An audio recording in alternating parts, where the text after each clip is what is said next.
کردند و رفتند. مرا بیچاره نامیدند و رفتند. سواران لحظه‌ای تمکین نکردند. ترحم بر من مسکین نکردند. سواران از سر نعشم گذشتند. فغانها کردم اما برنگشتند. اسیر و زخمی و بی دست و پا من، رفیقان این چه سودا بود با من. رفیقان رسم همدردی کجا رفت؟ جوان مردان جوان مردی کجا رفت؟ مرا این پشت مگذارید بیتاب، گناهم چیست پایم بود در خواب. اگر دیر آمدم مجروح بودم، اسیر قبض و بسط روح بودم. اگر دیر آمدم مجروح بودم، اسیر قبض و بسط روح بودم. در باغ شهادت را نبندید، به ما بیچارگان زان سو نخندید. در باغ شهادت را نبندید، به ما بیچارگان زان سو نخندید. رفیقانم دعا کردند و رفتند، مرا زخمی رها کردند و رفتند. رها کردند در زندان بمانم، دعا کردند سرگردان بمانم. شهادت نردبان آسمان بود، شهادت آسمان را نردبان بود. چرا برداشتن این نردبان را؟ چرا بستن راه آسمان را؟ چرا برداشتن این نردبان را؟ چرا بستن راه آسمان را؟ مرا پایی به دست نردبان بود، مرا دستی به بام آسمان بود. شهید تو بالا رفته ای، من در زمینم. برادر روسیا هم شرمگینم، برادر روسیا هم شرمگینم. مرا اسب سپیدی بود روزی، شهادت را امیدی بود روزی. در این اطراف دوشه دل تو بودی، نگهبان دیشب غافل تو بودی. بگو اسب سپیدم را که دزدید، امیدم را که دزدید. امیدم را که دزدید. مرا اسب چموشی بود روزی، شهادت می فروشی بود روزی. شبی چون باد بر جالش خزیدم، به سوی خانه صافی دویدم. 40 شب را بی وقت راندم، 40 تفسیر صافی نامه خواندم. ببین ای دل چقدر اینقدر زیباست، گمانم خانه صافی همینجاست. گمانم خانه صافی همینجاست. دلم تا دست بر دامان در زد، دو دستی سنگ شیون را به سر زد. امیدم مشت نومیدی به در کن، نگاهم قفل در میخ قدر کن.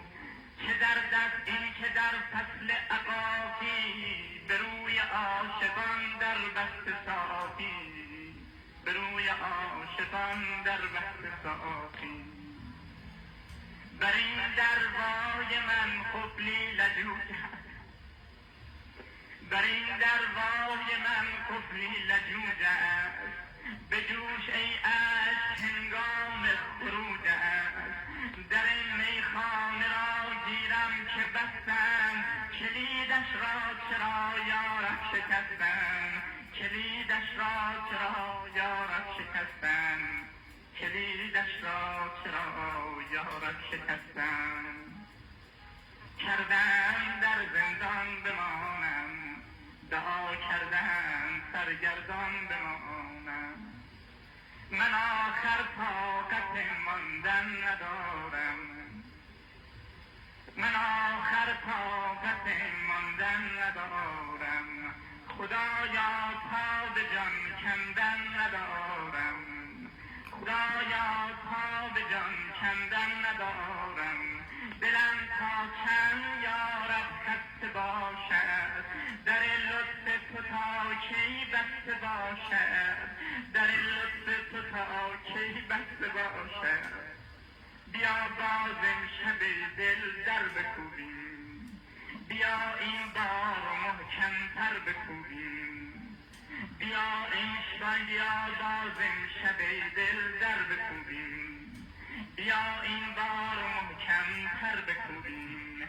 مکوب ای دل به تلخی دست بر دست، در این قصر بلور آخر کسی هست، در این قصر بلور آخر کسی هست.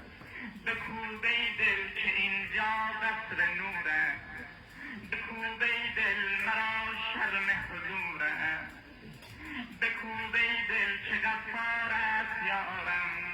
من از کوبیدن در شرم دارم، شرم دارم، شرم دارم.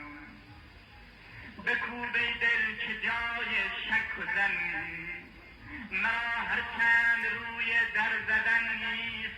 کریمان گرچه ستار العیوبند، گدایانی که محبوبند خوبند، گدایانی که محبوبند خوبند. بکوب ای دل مشو نومید از این در، بکوب ای دل هزاران بار دیگر. دلا تیشای تا داغت بگویم، بگوشد قصه ای شیرین بگویم. برون آیی اگر از حفره ناز، به رویت می گشایم سفره راز، به رویت می گشایم سفره راز. نمیدانم بگویم یا نگویم، دلا بگذار تا حالا نگویم. ببخش ای خوب امشب ناتوانم، خطا در رفت از دست زبانم. لطیفا رحمت آور من ضعیفم، قوی تر از من است امشب حریفم. شبی تر که محبت گفته بودم، میان دره شب خفته بودم. نیم از ناله شیرین تهی بود، سرم بر خاک طاقت سر نمی سود. زبانم حرف با حرفی نمی زد، سکوتم ظرف بر ظرفی نمی زد. نگاهم خال در جایی نمی کوب، به چشمم اشک غم پایی نمی کوب. دلم در سینه قفلی بود محکم، کلیدش بود در دریاچه غم، کلیدش بود در دریاچه غم. امیدم گرد امیدی نمیگشت، شبم دنبال خورشیدی نمیگشت. حبیبم قاصدی از پی فرستاد، پیامی با بلوری می فرستاد. که میدانم تو را شرم حضور است، مشو نومید اینجا قصر نور است، مشو نومید اینجا قصر نور است.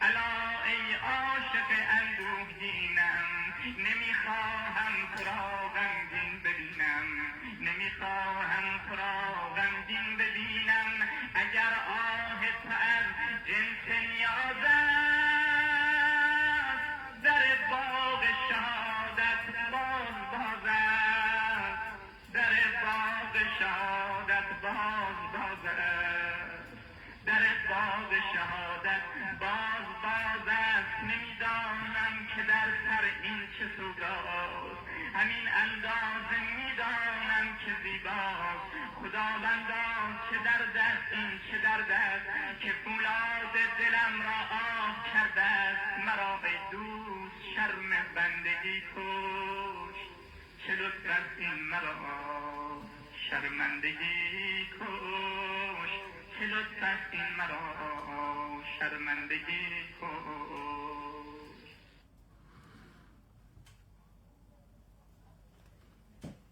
وقتتون بخیر.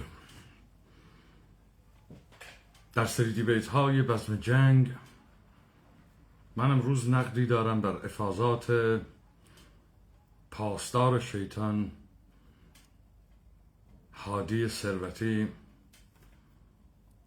که در یک فایل یوتیوبی در کانال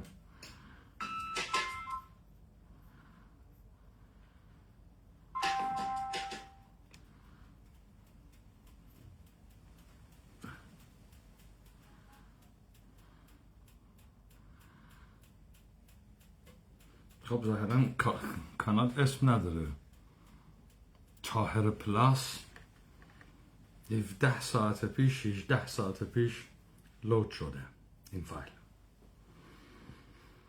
در راستای این مغلطه دزدیدن ارزش و فضیلت ایشون داره صحبت‌هایی میکنه تحت نام طرح پنهان رهبر انقلاب برای اصلاحات بنیادین. طرح پنهان رهبر انقلاب برای اصلاحات بنیادین. اگر توجه کرده باشید من با یه نوحه آغاز کردم، نوحه‌ای که ادبیات این آقایونه، نوحه‌ای که طی نیم قرن گذشته یک پایه بسیار مهم از دستگاه پروپاگاندایی ایدئولوژی نداشته آقایون بود. آقایونی که ایمان نداشته رو با داغ کردن مهر بر پیشانی نمایش میدادن. آقایونی که شاید خودشونم باور کرده بودن که یک ارزش‌هایی و یک فضیلت‌هایی دارند. اونم در شناسایی این ارزش‌ها و فضیلت‌ها و در مونوپولی اون توسط دیگری که خود برساخته بودند، بدون هیچ تلاشی، بدون هیچ زحمتی، بدون پرداخت هیچ بهایی، بدون داشتن هیچ کارنامه رنگینی در راستای ادعای خود. خب یک سری سخنان پراکنده، یک سری تلاش برای جا اندازی تمام فریب‌های پس پرده در قالب عقلانیت و مردم و رفاه و مملکت داری و رجل سیاسی بودن و درکی از جهان داشتن و تقابل و تضاد و تعامل و خیر و باطل و تمام اینها رو آسمان را به ریسمان میبسد و میبندد تا یک چیزی رو استخراج بکنه، تا بتواند جایگاه خود رو حفظ بکنه. ولی او چه چیزی رو پنهان میکنه؟ داره چه چیزی رو پنهان میکنه؟ چه چیزی رو داره پنهان میکنه که بر خودشم عیان نیست یا دوست نداره عیان بشه، یا نمیخواد در مسیری قرار بگیره که این چیز بر او عیان خواهد شد. وقتی بر دیگری عیان شد، بر همه عیان میشود. تو دیگر نمیتوانی انکار بکنی. تو تا زمانی میتونستی حالت خوب باشه که فکر میکردی یک دیگری دشمنی تو رو این گونه داره معرفی میکنه. تویی که الان جمعیت رزمندگان مدافع اسلام رو داری که همین نوحه گرانی هستن از دست آهنگران. من این نوحه رو پخش کردم، من از این نوحه بدم نمیاد. ولی ببینیم چقدر شبیه این نوحه هستید. شما هستید. میخوام اینو بررسی بکنیم. فایل شما رو پخش میکنم. یه نکاتی در این فایل شما هست، علیرغم تمام پراکنده گویی های آسمان ریسمان کن. جدیدن هم یاد گرفتید از مراکز تین تانک و آمریکایی و اینها هم صحبت بکنید که برادر سردار شیطان دکتر شیعه 12 امامی ولایی بی ترمز با ترمز منطقی هستید. هر آنچه که صفت میخواید پیدا بکنید میخواید به خود متصل بکنید و بگید اینها هستید. خب اینو بررسی میکنیم. آقای هادی ثروتی، من کارم افترا زدن نیست. مبارزه خود و جنگیدن با شماها رو نه بر اساس فریب، نه بر اساس خودعه، نه بر اساس اتهام زنی استوار کردم. من همین مفهومی رو که الان به شما نسبت دادم استخراج میکنم. اگر ادعای شما اینه که با این نوحه آماده بزم میشی، من با این دیبیت ها آماده بزم دست به یقه شدن با شما ها میشم.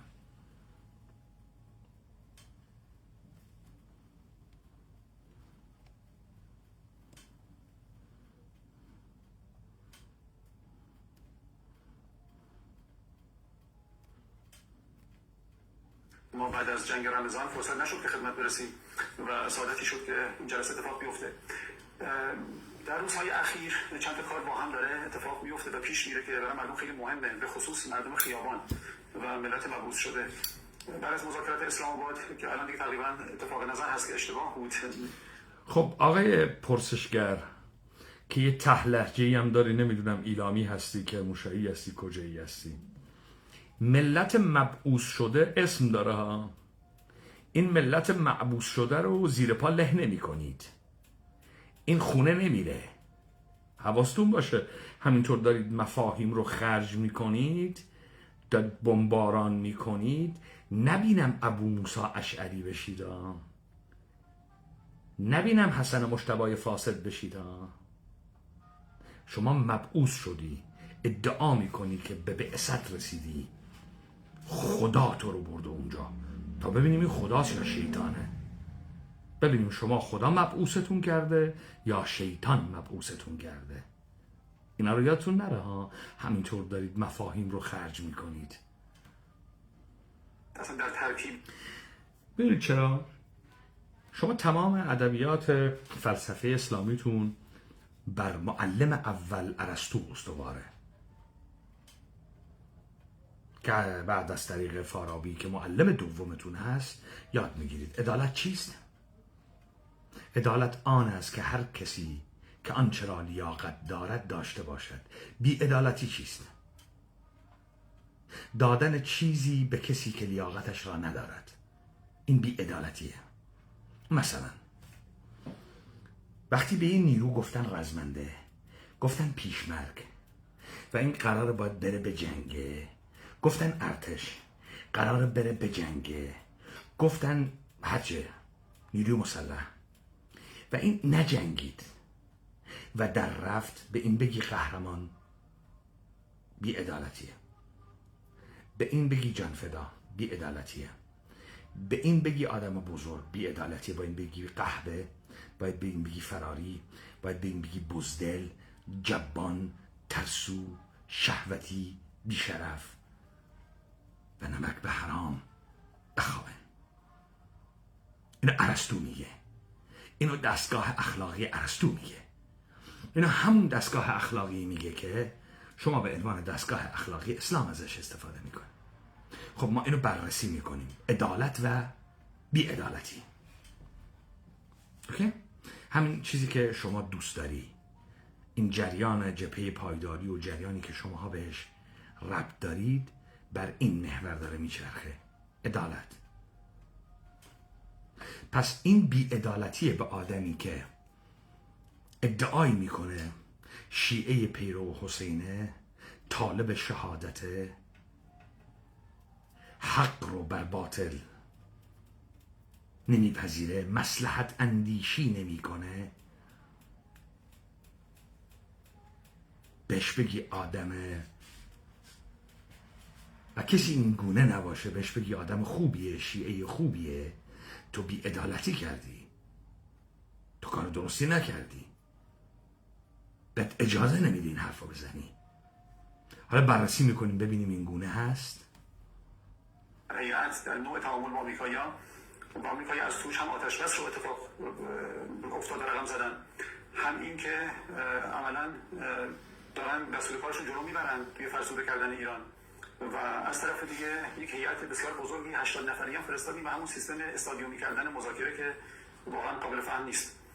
بعد از اون خب در لبنان جنگ ادامه پیدا کرد، در روزهای اخیرم که دیدید حتی بحث حمله به بیروت رو داشتن و از توی مذاکرات اسلام آباد محاصره دریایی رو درآوردن. یعنی دوستان که از اونجا برگشتن اونا اعلام محاصره کردن که نشون میداد که ذهنیت طرف ایرانی با جنگ هم هنوز بیدار نشده. یک بار سفر مخفی آقای قالیباف همتی و عراقچی به قطر اتفاق افتاد، رسانه‌های داخلی اطلاع نداشتن، رسانه‌های غربی فکر کنم رویترز اولین بار لو داد که همچین سفری هست که عجیب بود، چون بحث ترور آقای قالیباف حداقل مطرح بود و یک باریشون قطر میره که دست آمریکاییاست. خب یه چیز عجیب غریبیه. و اینکه بحث سر 12 میلیارد دلار یا 4 میلیارد دلار منابع آزاد کنن. حالا اقتصاد ما سالی 300 میلیارد دلار داره انرژی تولید میکنه. موردی که نتونه با 300 میلیارد دلار کار بکنه با 312 تا هم احتمالاً نمیتونه کار خاصی انجام بده، برای اینکه مخاطب حس بگیره که کلا چیه. رهبر مازن انقلاب حضرت آیت الله حسینی خامنه ای در صحبتایی که داشتن به کودتا استراحت دارن ارجاع میدن. در بیانشون چند تا چیز خیلی خاصه به نظرم. یکیش توحیده که خیلی برجسته است در پیامایی که میده و یکم که خیلی با استراحت دارن صحبت میکنن که فهمیدن که دیمان کودتا بوده و الان دیگه اسرائیل دارن افشا میکنن مطالبی رو. متاسفانه در داخل اقتصاد خوب اداره نمیشه و یک ادامه سیاست غلط دولت روحانی قشنگ داریم میبینیم در انسداد منابع عمومی زمین در فرانسپاشی و ارزی که دوباره 28500 رو احیا کرد آقای عارف و در سالی که ما مثلا مازاد گندم داریم برای واردات گندم رفتن ارز تخصیص دادن و برای دارو 3.5 میلیارد دلار و بحث‌های اینجوری. از طرف دیگه در کار با شرق هم کاری اتفاق نیفتاده. اگر چابهار با چین قرارداد بسته شده بود الان عمل محاصره معنی بود و اصلا دیگه باید با خود چینی‌ها طرف می‌شدن که این کارو هم متأسفانه نکردیم، هنوزم بازنگری نشده و از مدت پارسال منابع بانک مرکزی شده محل تامین هزینه دولت که تقریبا پای پولی رو 2 برابر رشد دادن و تورمش هم داریم مسامحه داریم می‌بینیم. اگر ممکنه یک مقدار ارسال برای ما شفاف کنید که اصلا در مقطع فعلی داد ستانده در مذاکرات چیه؟ یه دفعه باشه مذاکره انزانا براشون. خب همینجا نگه می‌داریم. سوالاتی رو که این پرسش کننده میپرسه دعواهای زرگری جنگ قدرته. این هیچ ربطی به ارزش وجودی، چیزی به اسم نظام اینها، چیزی به اسم ایدئولوژی، چیزی به اسم تعقیب آرمان، چیزی به اسم ملت به بعثت رسیده نیست ها.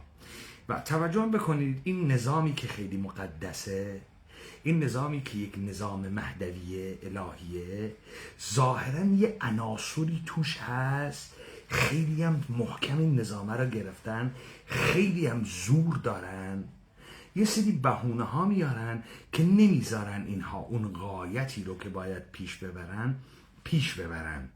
ولی کلیت این نظامی که الان دست شیطانه خیلی مقدسه.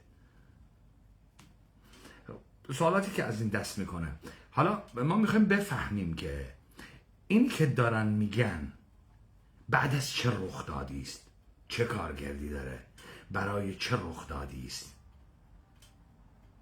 چرا از این حرفا میزنن؟ بزینسی شده دیگه، ما یک صنعت مذاکره تو ایران داریم.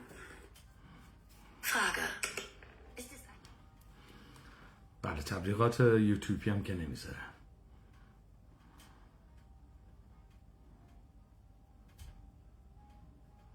آقای جبهه پایداری، یعنی شما که دارید درآمدتون از این تبلیغات در میارید، پول ندارید؟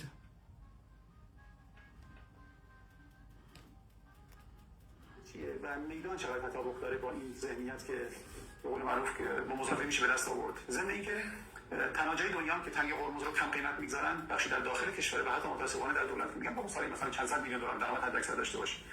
تمام اندیشکدهای معتبر غربی از 70 میلیارد دلار پایین‌تر روی آیدی تنگی قرمز غیر از بحث ژئوپلیتیک و وزنی که به حال به ایران میده برای نابود کردن تحریم‌ها قیمت نگذاشتن. تا 120 میلیارد دلار بالاتر هم حتی مطرح شده. مثلا یک بازی شما بشنویم که شما ارزش چجوری می‌بینید که بریم سراغ لایه‌های پایین‌تر بحث اینجا در خدمتتون است. بله البته سوالات شما خیلی مثلا متنوع و گسترده بود و فکر می‌کنم من از این نقطه باید شروع کنم، حالا سعی می‌کنم اعمال سلیقه کنم. خب به نام خدا شروع می‌کنم. بسم الله الرحمن الرحیم. ببینید ما یه شرحی از گذشته داشته باشیم خیلی موجز. آقای سردار شیطان، به نام خدا شروع کردن بسم الله الرحمن الرحیم تاوان داره ها. اینا لقلقه زبانی احیانا انشاءالله نیست که تو پیشانی رو داغ کردی. اینا برای خوردن چند لقمه بیشتر نیست. آقای حاجی ثروتی، حواست باشه با اینا شروع کردی. خب حالا ببینیم ما صدق و کذب کلامتو میتونیم استخراج بکنیم از کارنامت، از رفتارتون، از حرفایی که دارید میزنید، تا ببینیم شما دارید مغلطه دزدیدن ارزش و فضیلت میکنی یا ارزش و فضیلتی هم داری. این الان اسم خدا رو مصادره کردی، بسم الله الرحمن الرحیم هم مصادره کردی، پشت این الان یه مش دروغ و دبنگ و کلاهبرداری بکنی. خدا رو در قلعه زندانی کردید، دارید به نام خدا مهر میکنید، اینا رو بررسی میکنیم. دیدید که من حب و بغضی نیستم، از ادبیات خودتون دارم استفاده میکنم. مختصر و بعد بیایم به اصطلاح شرایط روز برسیم. حوادثی که بر جمهوری اسلامی اتفاق افتاده است در سال 1404 که در اون جنگ 12 روزه کودتا و نهایتا جنگ رمضان اتفاق افتاد، متأثر از شرایطی است و حوادثی است که از قبل رقم خورده است. در این کسی شک ندارد که آمریکا با ما تعارض منافع دارد و نه دروغ داری میگی. در این کسی شک ندارد، با این قطعیت تو نمیتونی این گزاره رو که فکر میکنی غیر قابل اثبات، خیلی بدیهیه، برای تایید نظر در استدلالی که میاری به کار ببری. این اکسیوم غلطه. کسی شک ندارد یعنی چه کسی شک ندارد؟ BBC، وایس آف آمریکا، ایران اینترنشنال، تلویزیون صدا و سیما جمهوری اسلامی، کی شک ندارد؟ گفته های شما، گفته های ترامپ، مگر شما هر آنچه گفتی من باید بپذیرم؟ به قولی مارکس هر آدمی که میگه من آدم خوبیم، من باید بپذیرم که آدم خوبیه از گفته های خودش. شما کسی میاد ازتون وام بگیره اعتبار سنجیش نمی کنید؟ چندین میلیون تومان ازش نمیگیرید اعتبار سنجی بکنید؟ ازش چک و سفته و چه میدونم سند و ضامن و اینها نمیگیرید؟ میپذیرید که این خودش داره میگه آدم خوبیه. خب شما میگی که بر همه عیان است، بر ما عیان نیست، بر ما آشکار نیست. این آشکارگی رو باید استخراج کرد، باید فهمید. اوکی؟ شما میگی اتفاقاتی که داره رقم میخوره تعارض منافعه. اوکی، ما نمیدونیم منافع شما چیه، راستی منافع آمریکا چیه؟ کدام تعارض منافع با هم دارید؟ دیدین که انقلاب کردیم مستقل شدیم، دست از سر ما بر نمیداره. شما انقلاب کردی مستقل شدی؟ شما میدونید انقلاب یعنی چه؟ مستقل شدن یعنی چه؟ اگر من ثابت کردم شما ایجنسی های آمریکا، انگلیس و اسرائیلی چه؟ مستقل نشدیم دیگه، درسته؟ استقلال یک مفهومیه که در پی دولت ملت سازی یا بازار سازی های امپراتوران استعماری دریایی که وقتی میخواستن ترک بکنن محورهای بازاری رو که قلمرو کشی کرده بودن با سیستم دولت ملتی، قرار بود اینها رو و این سیستم رو در دست یک عده دست پروردگان بومی نما بذارن. اونجا نمایش هایی به راه مینداختن تحت نام قیام که گویا یه چیزی هم به نام استقلال وجود داره. اگه من بررسی کردم دیدم تو انقلاب نکردی، انقلابم نمیشناسی، از دل هیچ انقلابی هم بیرون نیامدی و ثابت کردم هنوز ایجنسی آمریکا هستی و این دعواهای زرگری رو برای چه میکنی؟ چه آقای مغلطه دزدی ارزش و فضیلت کن، سردار شیطان، پاسدار شیطان. خب شما اینا رو میگی بدیهیه، بدیهی نیست. یعنی که شما جهانی از دروغ حاکم کردی و مسخ شدگانی رو به شهادت بگیری، بدیهی نیست. این شهادت رو بایستی یک عقل شارپ، یک نفس ناطقه بده، پرسش بکنه، این رو استخراج بکنه. رد دستهای تو رو نگاه کنه، کارنامه عملی تو بررسی کنه، ویژگی ها، فواید، اهداف رو بررسی کنه. الان شما دارید میگید که در تعارض هستی چون انقلاب کردی، چون میخواستی مستقل بشی، هم انقلاب کردی هم مستقل شدی. خب حالا حرفاتو بررسی میکنیم ببینیم انقلاب کردی مستقل شدی؟ البته خب ما هم جانانه ایستادیم در هر دوره‌ای که اینها سعی کردن از همون اوایل انقلاب. یعنی دقیقاً کجا جانانه ایستادی؟ دقیقاً کجا؟ اونو بررسی میکنیم ببینیم شما کجا دقیقاً جانانه ایستادی، کجا یه زور جدی بهت آوردن و تو جانانه ایستادی. اینو بررسی میکنیم، اینا رو فراموش نکنید. سناریوهایی برای ما طراحی بکنن، هر دفعه با دفع هر کدوم از این سناریوها سیلهای خوبی به اینها نواختیم، اما ظاهراً با کدوم دفع سناریوها سیلی های خوبی به اینا نواختید؟ یکیشو بگو تا من پاسخ تو بدم. میخوای بهت بگم کجا آمریکا شما رو نجات داد؟ سردار سپاه شیطان. شما سال 1365 از ارتش صدام حسین داشتید شکست‌های یکی پس از دیگری میخوردید. ارتش صدام حسین دوباره مجهز شد، بازسازی شد و قرار شد در جبهه‌های جنگ با شما اون موقع سپاهی ها که حالا سردار شدی بجنگه.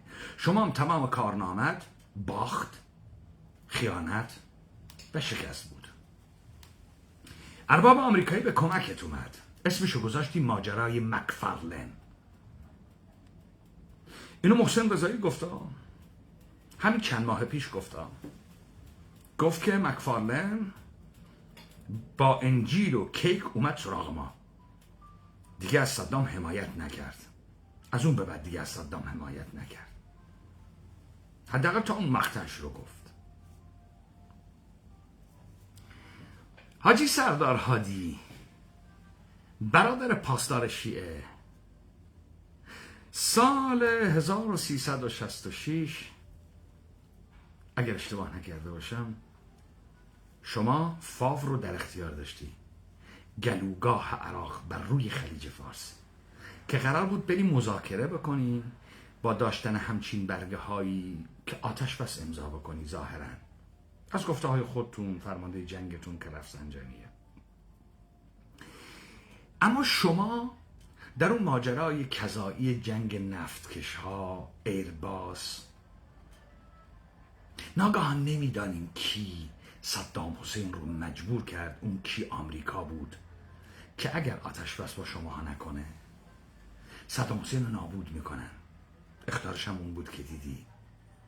حالا شما فاو که جزیره که نقطه بسیار استراتژیکی بود، چرا نیروهاتون رو و تجمع نیروهاتون رو از جنوب جمع کردید، به محور غرب آوردید برای گرفتن حلبچه؟ یک مشت جانور متعفنم به نام اپوزیسیون عراقی، چه شیعه فاسد جاکشش چه کرد بیشرفش رو به نام بارزانی و طالبانی و سوسیالیست و حرکت اسلامی در جوانرود آماده گرفتن و حمله به حلبچه کردی. عملیات والفجر 10. حلبچه هیچ اهمیت استراتژیکی نداشت. سردار شما بشین سر جات، در مورد جبهه و جنگت فعلا بگو تا این کارنامه رو بررسی کنیم. چرا به حلبچه حمله کردید؟ چرا نذاشتید توسط این جاکش های کردباز قرارگاه رمضانتان، جاکش بارزانی، جنایتکار اتحادیه میهنی، مزدور 2000 و 2000 کردبازهای قومی اتنیکی عراقی، این مزدورای 2000 بر ساخته شما رکن دوم ارتش و بعد قرارگاه رمضان، چرا یک نفر از این برادران سپاه جاکشه در شیمیایی حلبچه کشته نشد؟ همتون لباس داشتید، ماسک داشتید، همتون آمپول داشتید. چرا یک نفر از این جاکش های کرد به نام نیروهای مبارز کرد شیمیایی نشد، نمرد؟ اما بیش از 2000 نفر، خودشون میگن 5000 نفر، من گفتم 2000 نفر، از مردم حلبچه با شیمیایی مردن. اما این نیروی قرارگاه رمضان بود، نذاشت از روز 14 تا روز 16 که بمب شیمیایی رو به کار بردن مردم حلبچه، شهر حلبچه رو تخلیه کنن.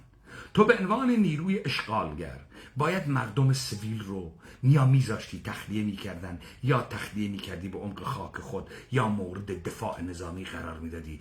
تو یک 4 لوله ضد هوایی روسی اونجا نذاشته بودی. اینم انداختی گردن یه مشت پوفیوز مزدور دوزاری به نام این جاکش های اقلیم کردستان عراق. شما از روز 14 مردم حلبچه‌ای که داشت فرار میکرد به طرف جاده سلیمانیه زیر آتش سنگین توپخانه خود گرفتی و تعداد بسیار زیادی رو از مردم حلبچه کشتی. با توپخانه ایرانی سپاهیت مردم سویل کشتی. بعد حزب سوسیالیست محمد حاجی محمود پل ظلم رو منفجر کرد تا مردم حلبچه نتونه فرار کنه به طرف سلیمانیه. مردم رو در شهر گیر دادید. چرا؟ تا روز واقعی 16 اتفاق بیفته. چه اتفاقی بیفته؟ رعب بمب شیمیایی. صدام حسین کشتار جمعی نمیخواست بکنه. اگر کشتار جمعی میکرد بمب شیمیایی به کار نمیبرد.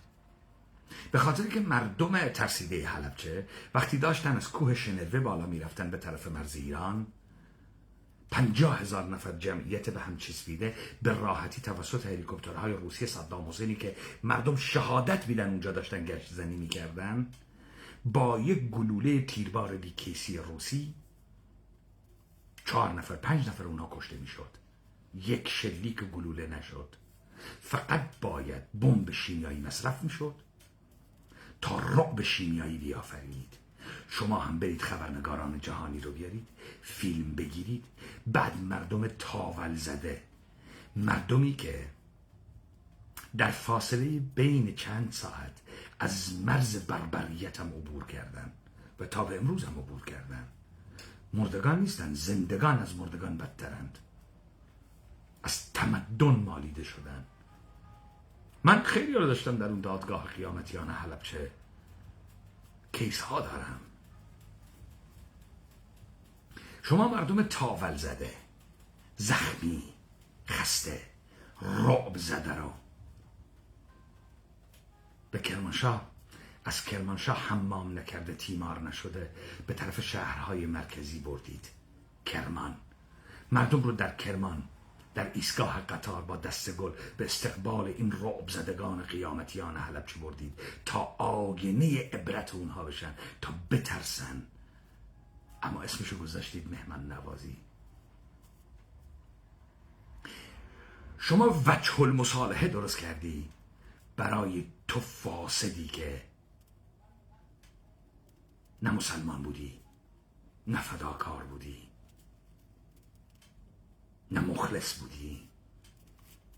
توی بازنده سوء استفاده کنه بر روی پلکان خون دیگران ایستاده تا ماهیت احمقانه خود رو با رهبر فاسدت که جرأت نداشت اعلام آتش بس بکنه باید وجه المصالحه می ساختی. دادگاه قیامتیان حلبچه، پرونده حلبچه علیه تو، سپاه پاسدارانت، رهبر بیشرفت بازه. باید پاسخ بدی. باید پاسخ بدی. انوان و انصارت، بیشرف های اتحادیه میهنی، پارت دموکرات، جریانات اسلام باز، شیعیان جاکش عراقی، تمام اونهایی که تحت نام قرارگاه رمضان فرماندهی کرده بودید، یه مشت دوزاری که تا به امروز دوزاری شما، جاسوس شما، جاسوس ارباب آمریکاییتونن در منطقه. آقای هادی ثروتی، بیایید کارنامه والفجر در رو بررسی کنیم. حالا برگردم به داستان. اهمیت استراتژیک نداشت. فروردین 1367 صدام حسین 20 روز بعد از ماجرای حلبچه فاو رو، جزایر مجنون رو تسخیر کرد. یک گلوله در منطقه حلبچه شلیک نکرد. تابستان 1367 شما بدو رفتی قطعنامه سازمان ملل را امضا کردی. صدام حسین و ارتش بعث یک گلوله شلیک نکرد شما را از حلبچه اخراج کنه، از کنارهای سد در بندیخان اخراج کنه. شما عقب نشینی کردی بدون هجوم نیروهای عراقی. عقب نشینی کردی پاسدار. گوش میدی؟ عقب نشینی کردی. چرا عقب نشینی کردی؟ در چه شرایطی عقب نشینی کردی؟ 3 روز بعد از امضای قطعنامه ارتش صدام حسین تا سرحدات فتوحات اول جنگ آمد در خوزستان. البته در مهران و دهلوران ستاد کل ارتش جمهوری اسلامی رو نیز فتح کرد. افتضاح بزرگ نظامی برای ارتش جا کشیدم. جالبه صدام حسین خوزستان رو خودش تخلیه میکنه، اما 10,000 کیلومتر مربع در مهران و دهلوران رو تخلیه نمیکنه. اما تو پوفیوز دروغگو بدون شلیک یک گلوله حلبچه رو تخلیه میکنی.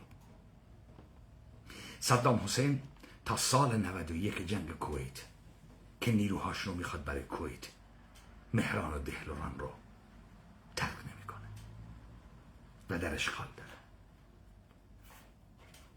خب حالا شما سیاسی نباش، تحلیلگر سیاسی نباش، سردار سپاه شیطان باش. بیا نظامی صحبت کنیم. چه اهمیتی داشت به حلبچه حمله کردید؟ چرا تخلیه کردید؟ چرا وقتی قسمتی از خاک کشور در اشغال بود شما اون قسمت رو در اشغال نگه نداشتید؟ نظامی دارم صحبت میکنم. چرا نیروهاتون از جنوب تعدیل کردید که به غرب بیارید؟ برای چی؟ چه اهمیت استراتژیکی داشت؟ الا وجه المصالحه که شما داشتید نابود میشدید. ارباب آمریکایی به کمکتون اومد که بازی رو نبازید، که جنگ رو نبازید. شما انقدر ضعیف بودی، انقدر فاسد بودی. مجاهدین خط با 4 تا بشکن تا تنگه 4 زبر کرمانشاه اومد، تا دروازه های کرمانشاه، تا 1 کیلومتری داخل کرمانشاه آمد. خیلی بیشتر از اون نمیتونست بیاد. اینا حتی در گزارشات و دستپاچگی های نیمروزتون و فیلم های نیمروزتون هست. بیاید در مورد کارنامه نظامیتون حرف بزنیم تا ببینیم شما کجا سیلی زدید. هر جایی که داشت تنبونتون میافتاد ارباب آمریکاییتون به دادتون رسید. اینو بررسی میکنیم. به اینجا میرسیم، به ماجراهای اینجا میرسیم. نمیخوان بریگه خودشون بیان، اگه نمیخوان دست بردارن از این رفتارهاشون.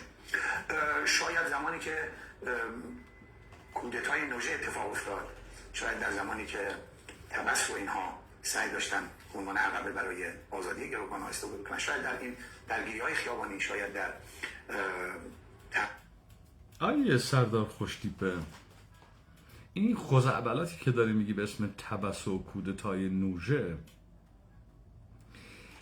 اینا اگر کمک به شماها نبود تا شماها یه تصویر داشته باشی بمانی، مگر در اوج اقتدار و قدرت شما در 47 سالگیتون، در این کانونهای محور مقاومتیتون، زمانی که دیگه حالا پهپادم داری، موشکم داری، نیم قرنه داری پاهاتو استوار میکنی، نیروی مسلح میسازی و توان دفاعی بالا میبری، مثل آب خوردن تمام سردارهای سپاهو پاک کرد. خامنه ایتم پاک کرد. رهبر مسلمین جهان، نائب امام زمان، جانشین خداوند بر روی زمین، فرزانه ترین رهبر جهان، رئیس یک کشور کشت. نمیتونست خمینی دبنگوزو بکشه؟ چه کار میکرد؟ نه زور داشتی نه قدرت داشتی. زمانی که با همه درگیر بودی میتونست خمینی هم بکشه؟ نمیتونست. از همون بمبایی که انداخت بیت رهبری یکی هم مینداخت تو سر آقای خمینی، چه اتفاقی میافتاد؟ گاز میگرفتید؟ چه کار میکردید؟ چرا نزد؟ چرا تونست حالا بزنه اون موقع نمیزد؟ از کی میترسید؟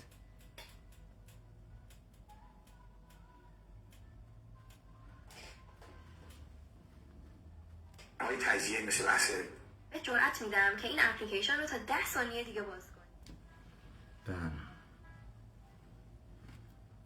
قاعده کردستان، خلق مسلمان، خلق عرب، خلق بلوچ. بحث قائله کردستان؟ جدا برادر سردار بررسی کنیم قائله کردستان رو.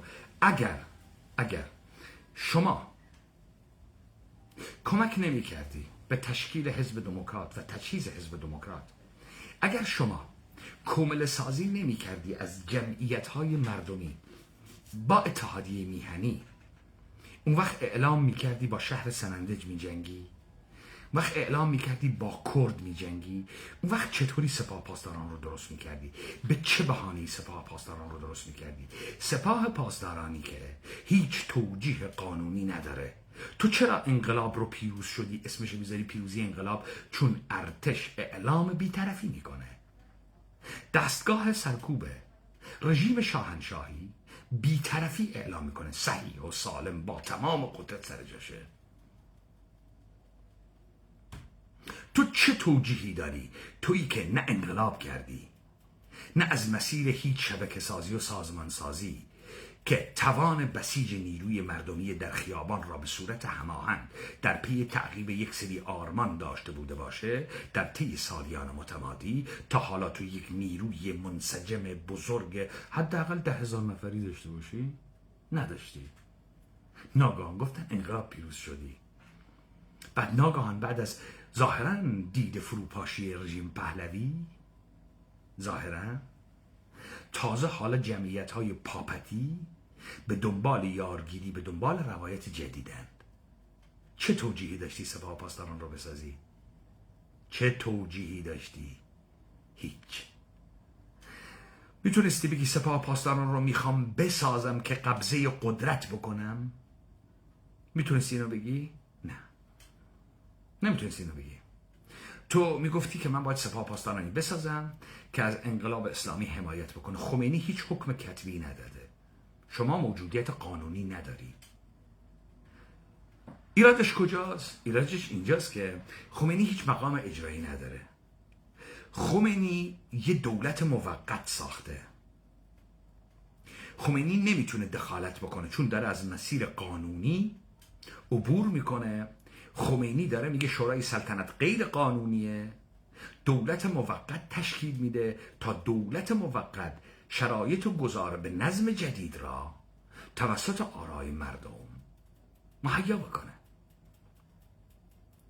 خمینی در قمه محسن رفیق دوست، عباس دوزدوزانی، محسن رضایی، اینایی که هیچ کارنامه دوران دهه 50 ندارن، یه مشت دروغگوی فاسد شناسنامه جعل کنن، هیچی ندارن، میرن پلو خمینی.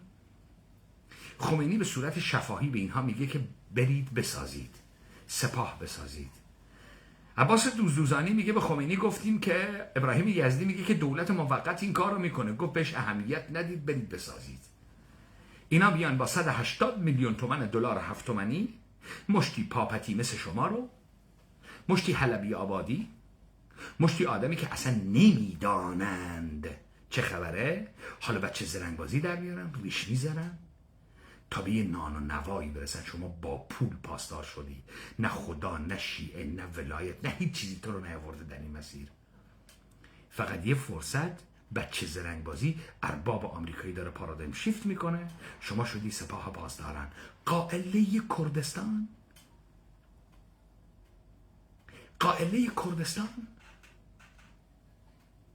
بریم بررسی کنیم کرونومتر کردستان رو تا ببینیم کی مجال میده در آتش بس موقت تا حزب دموکراتی که 10 نفر نیست، حالا بعد از ماجرای پادگان مهاباد بتونه تجهیز و سازماندهی بکنه در شرایط فروپاشیدگی قدرتی که مردمان تا دیروز غیب شده امروز احساس ظهور در خیابان میکنن و با گرفتن پادگان مهاباد اسلحه هم به دستشون میفته. تمام توان بسیج حزب دموکرات در اوج این قدرت و این آزادی چند نفره؟ 3000 نفر نیست. هیچ درصد از جمعیت جامعه کردستان قوم اتنیکی نیست. تازه اکثریت این جریان بعدن که بچه های شهری حزب دموکرات باشن کنگره چهاری های هوادار غنی بروریانند. گمله هیچی نیست. کی اینها رو میسازه؟ چطوری اینها رو میسازید؟ برای چی میسازید؟ باز ماجرای قاضی محمد، باز ماجرای جعفر پیشوری، باز دلیلی برای بهانه به دست تو تا تو در این بلدشو بازوی نظامی بسازی که قبضه قدرت بکنی. بشینیم این تاریخ رو بررسی کنیم. بعد تو باید بابت تک تک اینها پاسخ بدی. قائله کردستان واقعا خلق ترکمن همین سناریوهایی که در جهت ایران اسلام کردن ایران به کار می‌بردن، در هر مرحله‌ای که ما اینها رو ناکام گذاشتیم سیبیل محکمی به اینا زدیم و این رو از مردم ما به عنوان یادگاری دارن و همین دلیل بغض و کینه‌هاشون رو جمع کردن و سعی می‌کنن یه جوری به تعبیر رهبر شهید ما رو ببلن. البته من اعتقاد دارم که اصلا خیلی رویای این بله.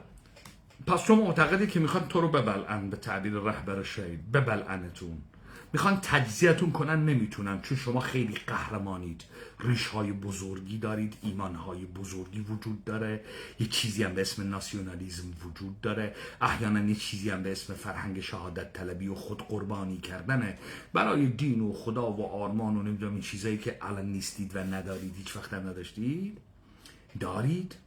یا احیانا یه چیزی به اسم خود قربانی کردن برای یه ناسیونالیسمی که ندارید. میتونیم اینم بررسی کنیم. اول ناسیونالیسم چیه؟ دولت ملت چیه؟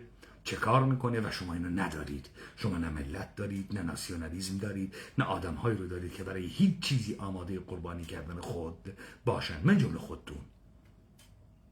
شما اگه آدم درستی بودی که تمام این ترکیبات رو با خودت جمع نمی کردی، هم سردار باشی و هم بسیجی باشی و هم دکتر باشی و هم پیشونی تو مهر کرده باشی و هم بخوای منطقی حرف بزنی و هم ارتودکسی دینی داشته باشی، نمیشه. این هم تناقض چطور با خود داره حمل میکنی تو؟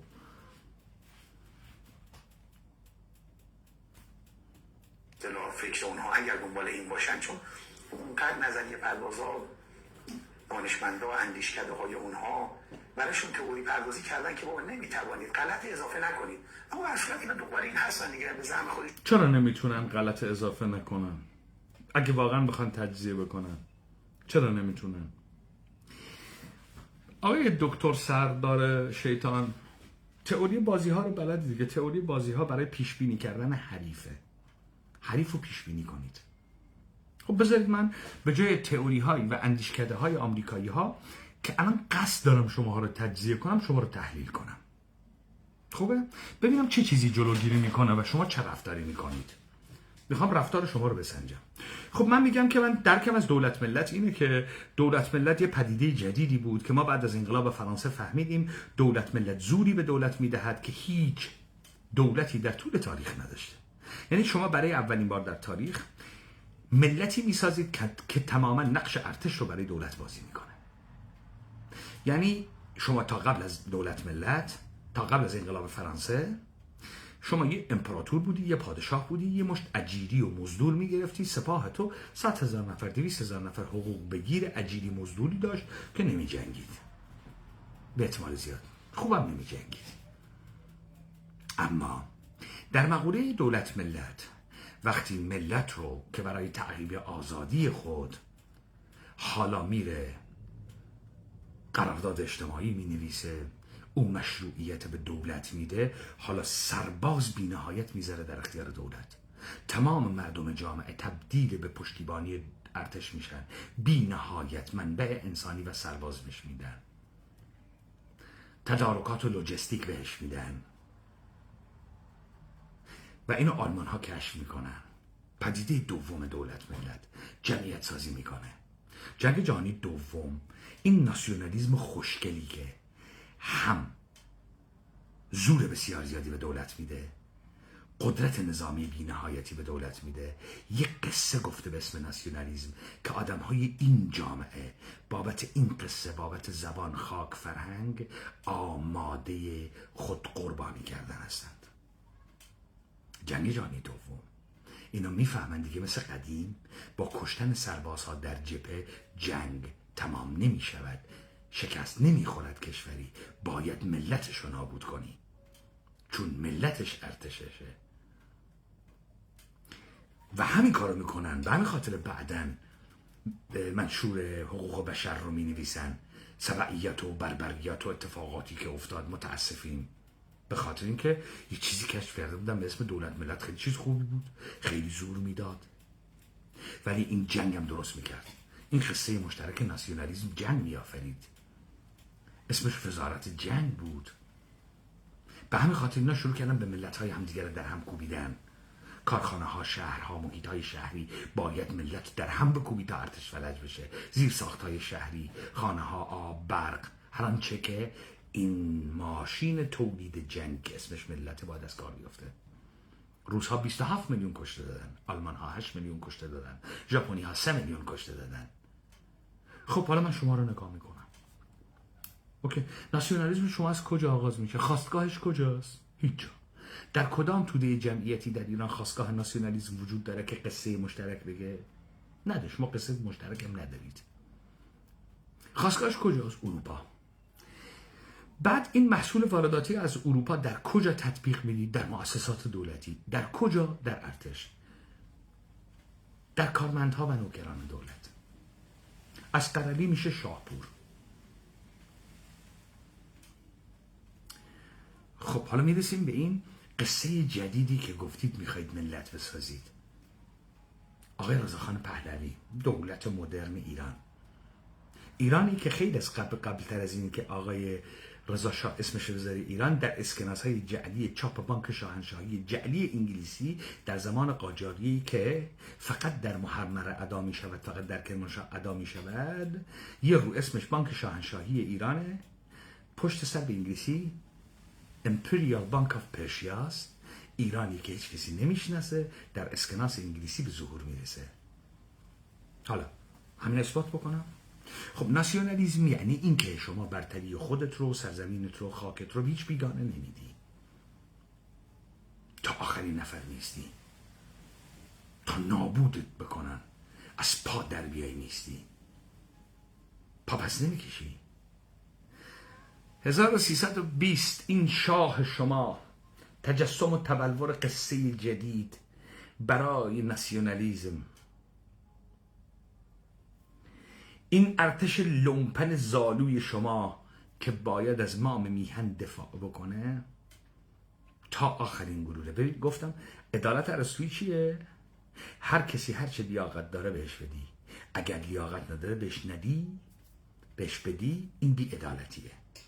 تو ارتش درست کردی داره پول یا مفت میخوره این زالو که از این سرزمین دفاع بکنه، آماده جانبازی باشه، بمیره تا آخرین گلوله بیسته در مقابل دشمن خارجی. 1320 40,000 سرباز روس، 19,000 سرباز سیک هندی، دارم بهت میگم بهت بر بخوره، سرباز سیک هندی، سیاه چرده، پشم نزده، این سرزمین رو اشغال میکنن. ارتشی نیست مقاومت بکنن، شاهی با اینها نمی جنگه، شاه رو نه دستگیر میکنن، نه زخمی دستگیر میکنن، نه مثل هیتلر خودشو میکشه، شاه میره استعفا میده. تجسم اقتدار پدر این ملت میره استعفا میده. استالین پسرش دست نشانده میکنه. استالین فاتح جنگ جهانی دوم، در هم شکننده لشکر آلمان نازی. محمد رضا رو جای پدری که تبعید کرده میذاره. حالا این ارتشت، این شاهد، برگردیم به ملتت، ببینیم ملتی وجود داره. یک کلاه مخملی، شعبان بیمخ 28 مرداد، یک کلاه مخملی یه قدارکش قمکش، یه داشمشتی لوتی، یه طیب حاج رضا وجود نداره. سرباز هندی که یه خیارشور عجیبی وسط پاشه وقتی به دختر تهرانی، زن تهرانی تجاوز میکنه بهش بر بخوره. سومکا پان ایرانیست، هال هیتلر کنهای آریاباس، یک هسته مقاومت برای کشتن سربازان متفقین نمیسازند. یک جبهه مقاومت نداری، ملتی نداری، قصه نداری، تعریفی از شکوه نداری. اگر میخوای توجیه بکنی بگی که رضاخان تسلیم شد چون ملتمون نابود میشد. ملت نابود شد به خاطر اینکه ملتی که تسلیم شد به قحطی خورد. در قحطی 3 تا 5 میلیون مردن. کانابولیزم کردن، یعنی شوهر گوشت زنش رو خورد، زن گوشت شوهر رو خورد، مادر گوشت بچه رو خورد. کانابولیزم کردن.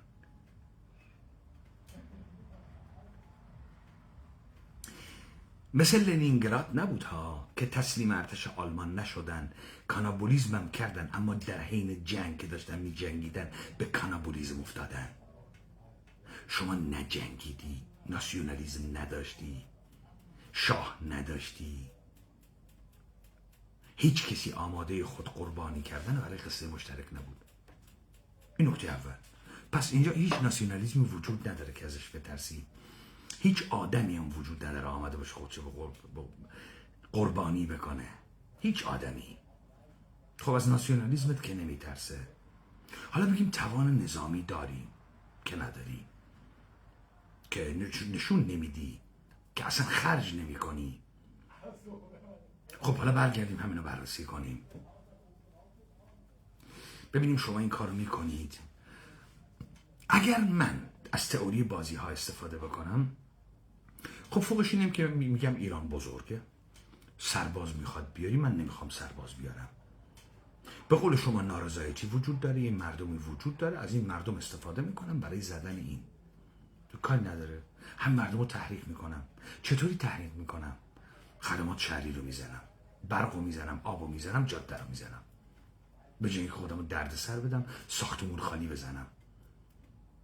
شرکت های ورشکسته دزد ابر بدهکار رو بزنم، مثل پتروشیمی، مثل فولاد مبارکه، اصفهان، اهواز.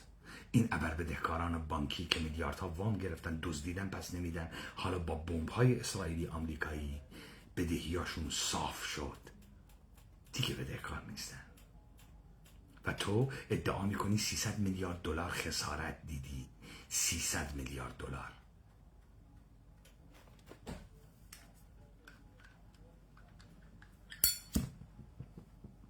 دقیقاً به اندازه پول بلوکه شده ای که بلوکه شده تو خسارت دیدی. آقای هادی، چطوری این پدر سوخته های کانون های مطالعاتی غربی به این نتیجه رسیدن اینا میخوان تجزیه بکنن اما نمیذارن چون شما وجود داری؟ شما ایدئولوژی شیعه نداری، ایدئولوژی نداری، شما شهادت طلب نیستی. حالا ثابت میکنم نیستی. از چه چیز تو میترسند؟ چه چیز تو؟ چرا 24 ساعت اول هیمنه خود رو حفظ نمیکنه؟ چرا نمیزنه فلجت بکنه؟ و فلجت بکنه. مگه نزد کارخانه های برق عراق زد؟ نیروگاه برق عراق زد؟ چرا مورد نمیزنه؟ یعنی شما فکر میکنی که اروپا جرأت میکنه با آمریکا بگه که من با جنگی که تو به راه میندازی موافق نیستم، نمیکنم؟ جرأت میکنه اروپا؟ الا اینکه یه ماجرای دیگه اینجا وجود داره شما ها نمیخواید بگید و این دروغه. تو داری دروغ میگی. حالا ازت سوال میکنم، باید پاسخ بدی. این حرفا، این زرهای مفتی رو که تو این تلویزیون ها میزنید، این داستان دیگه ای داره. پاسخگویی شما یه چیز دیگه داره. کردن که بابا نمیتوانید غلط اضافه نکنید، اما اشخاص اینا دنبال این هستن دیگه، به زعم خودشون دنبال این هستن که یه جوری این بازی دنبال این هستن. آقای سردار شیطان فرمان ارتش آمریکا، همون تعداد نیرویی که الان در خاورمیانه هست، دست من بدن، من 24 ساعته تنبون شما رو در میارم. 24 ساعت، نه بیشتر. احتیاج هم نداره قدرت هسته‌ای باشی. مثل آب خوردن. چرا داری دو علی گلابی میبندی؟ چرا داری حرف مفت میزنی؟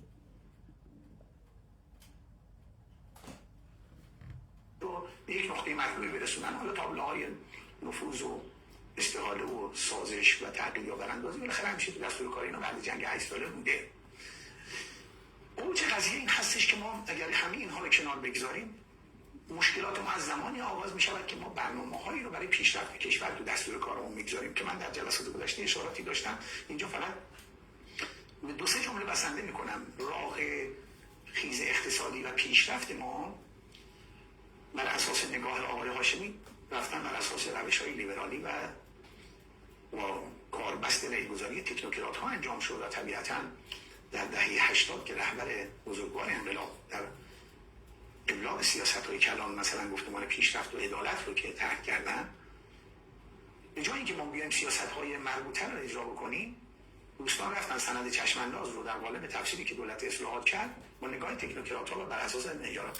این دوستان کیان؟ لشکران شیطانن که با تو سری سفره میشینن؟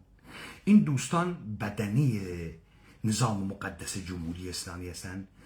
بخشی بزرگ از بدنی نظام جمهوری مقدس اسلامیتون لشکر شیطانه؟ کیان این دوستان؟ این فاسدین رانتخار اولیگاشه که تو زورشونه نمیای. رهبر فقید شهید نائب امام زمانتونم زور اینا رو نمیومد. بعد این نظام مقدسه. چیش مقدسه؟ دقیقا کجاش مقدسه؟ کله سرش، زیر بغلش، کف پاش، کجاش دقیقا مقدسه؟ کدام بخش تمیزیه که کسی میتونه چه میدونم یه سجاده بذاره یه نماز بخونه؟ کجاش دقیقا تمیزه؟ نفوذ و استحاله و کی نفوذ در کی کردن؟ در شما کردن؟ کی در کجا بهتون نفوذ کرده؟ بعد شما چطوره هنوز برادر همدیگه هستید؟ چه مصلحتی رو دارید حفظ میکنید؟ مگه شما شیعه نیستی؟ مگه شما تعقیب یک آرمان نمی کنی؟ مگه شما به دنبال استقلال نیستی؟ شما همین حالا داری میگی که استقلال نداری، که یه مشت نفوذی داری. که تو چطور استقلالی رو داری سق میزنی که پر از نفوذی هستی و جرأت نمی کنی اسم سردار برادر تو را اسب چموشی بود روزی، در باغ شهادت را نبندید. داری چه چیزی رو ملاحظه می کنی؟ جسم سرطان زده شیطان زده؟ داری چه ملاحظه می کنی؟ از کی می ترسی؟ الا اینکه طرف مقابل مثل که از تو آتو داره. طرف مقابل هم میدونه تو مغلطه دزدیدن ارزش و فضیلت میکنی، چون خودش هم همین کارو میکنه. لذا شما دستتون برای همدیگه روه، به همین خاطر تو از عهده‌اش بر نمیای. اینو جنگ زرگری سر کرسی و قدرته دیگه. باید یکی بگه من نونپنیر دوست دارم، یکی باید بگه کره مربا. تا سلیقاتون فرق کنه، یکی تبلیغ برای نونپنیر بکنه، یکی برای کره مربا. ولی این کرسی که همتون روش نشستید ظاهرا یک مشت لشکر شیطان روش نشسته. معلوم هم نیست قداست مال کجاست. مال کجاست قداسته؟ لیبرالی پیش بردن. ولی ما پیوسته در یک جا و یک نقطه علالم که ما در ابعاد نظامی پیشرفت داشتیم، ما دشمن رو ناکام گذاشتیم، راه پیشرفت اون مشخص بود در ابعاد علمی آموزشی. یعنی چطوری راه دشمن رو ناکام گذاشتی در ابعاد نظامی؟ کی، کجا، به چه صورتی؟ کی یک جنگ واقعی با تو شده؟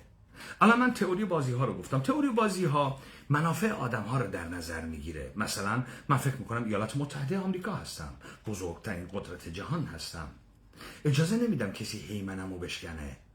قدرتشو دارم، زورشو دارم، غرورشو دارم، میتونم این کارو بکنم. چرا باید اجازه بدم تو با من بازی بکنی؟ من که ایالات متحده آمریکا هستم، حداقل حرف جدیدی که میزنم اینه که من کشته نمیدم. ساختمون برام مهم نیست از بین بره. من بابت نجات یک نفرم 2 میلیارد دلار هزینه میکنم، 10 تا هواپیما میسوزونم، اما نمیذارم این نفرم کشته بشه. ولذا تو کشته نمیگیری.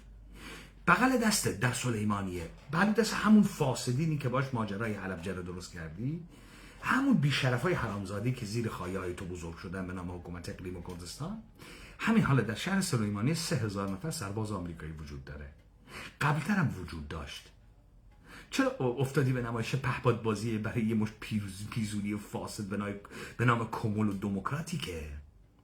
بازم اونها برساختگان دست خودن. چرا نیروهای سپاهی تو نبردی 3000 تا سرباز آمریکایی رو بکشی درد بیاری به آمریکا؟ چرا این کارو نکردی؟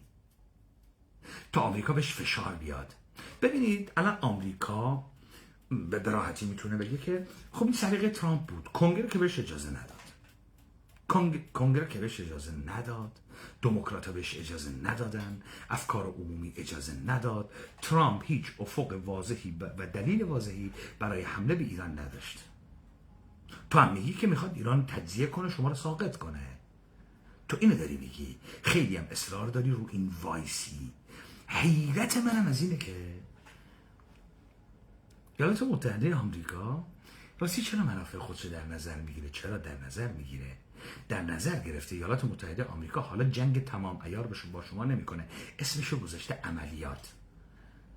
بعد نهادهایی که بازنمایی کننده زور مردم آمریکان پشت این مسئله نیستن، مثل کنگرس آمریکا، مثل سنا که اکثریت هم با جمهوری خواه هست. دموکرات ها حمایت نمیکنن، مردم آمریکا در نظرسنجی ها حمایت نمیکنن. لذا اینها به راحتی یک عملیات رو میتونن بگن یک عملیاتی بود که کارآمد بود، بدم نبود، اما جنگ تمام عیار نبود، توتال وار نبود. تو چرا 3000 تا سرباز نکشتی از آمریکایی ها؟ سلیمانی 100 کیلومتر با مریوان فاصله داره. محمد حاجی محمود فاسد جاکشت، خاندان طالبانی جاکشت، محاصرش رو میکردید، میکشتید سرباز آمریکایی رو. چرا نکشتید؟ شما که میگید نیرو زمینی تو قویه، همتون طالب شهادتید، در باغ شهادت را نبندید. کریمان ستارالعیوبن اما گدایان خوبن. چرا گدایی نمی کنید شهادت رو از خدا؟ مگه اینا رو نمیگید؟ مگه شما جز همین جمعیتی نیستی که مداح میاری تو خیابون مثل سعید حدادیان؟ آقای سردار شیطان، چرا؟ کدام سیلی های نظامی زدی؟ تو خودت احمقی یا دیگران رو احمق میپنداری؟ چرا نمیذاری آمریکا دردش بگیره؟ بفرست 3000 تا کیسه جنازه پس بفرست، دردش میگیره، جنازه ها رو میبینن. ساختمون تخریب میکنی، تخریب کردن ساختمون هم شد هنر. میلیون ها ساختمون در طول سالیان مختلف در جهان تخریب میشه به خاطر کهنه بودن و فرسوده بودن. اصلا شماها شب و روز مفر درآمدتون شده خونه کلنگی زدن. میکوبید میبرید بالا، میکوبید میبرید بالا، درآمدزایی میکنید، نوسازی میکنید. بالاخره این پولهای انباشته شده رو باید تخریب کرد، صفر کرد، از اول مصرف کرد، اشتغال زایی کرد، ثروت‌ها رو سرازیر کرد به جیب یه عده راندخوری مثل شماها. غیر از اینه شما چرا کار جدی نمی کنید؟ چرا فکر میکنید با جلوه های ویژه یک فیلم میتونید روایت فیلم بسازید؟ جلوه های ویژه بخشی از قصه اصلی فیلمند. آقای هادی ثروتی، تو این جنگ آمریکاست، میخوای ترامپ رو زمین بزنی. ترامپ اربابت نیست، ترامپ به کمکت نیومده، کاری نداره. مگه نمیگید انتخابات میان دوره ترامپ از این میترسه؟ ترامپ برای میراث خودش اهمیت قائله. خب ترامپ در ماجرای ونزوئلا گفت من 1 نفر رو به کشت ندادم، 1 نفر رو به کشت ندادم. تا حالا هم گفتی 13 نفر از مارینز های آمریکایی کشته شدن. چیز 4000 نفر از تو رو کشته، 168 دختر مینابی رو کشته. بی شرف و بی غیرت. پس این جان به چه دردی میخوره؟ سردار، یادت در دوران دیدی آمین؟ یادت آریل شارون رئیس ارتش اسرائیل بود؟ یادت فلسطینی های هواپیما دزدیدن، بردن اوگاندا دیدی آمین حاکم بود، اونجا یه عده رو آزاد کردن غیر یهودی پیرزن وسطشون بود.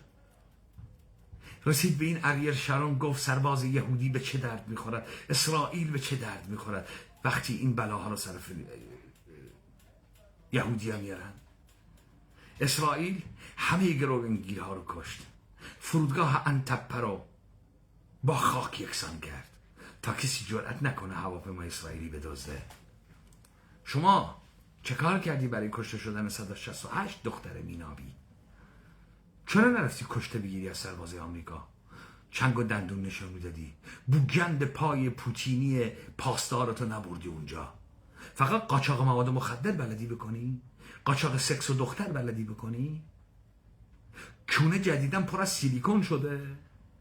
راه کربلا رو بلد نیست، راه پاتایا میخوا بسازه.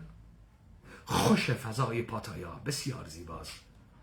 آقای حاجی ثروتی، شما باید پاسخ بدی چرا نرفتی مارنز آمریکایی بکشی؟ مگر نمیگی انتخابات میان دوره ای بود؟ مگر نمیبینی ترامپ بهش فشار اومده؟ مگر نمیگی فشارش دادید؟ فشار بیشتر میدادید تا گه بخوره یه بار دیگه از این کارا نکنه. سیلی زدید. یعنی چطور سیلی زدید؟ مثل اون سیلی های احمقانه‌ای که این سالها در نمایشی که ارباب آمریکایی برای حفظ شماها کرده زدید و اینها فقط برای حفظ شماها بوده.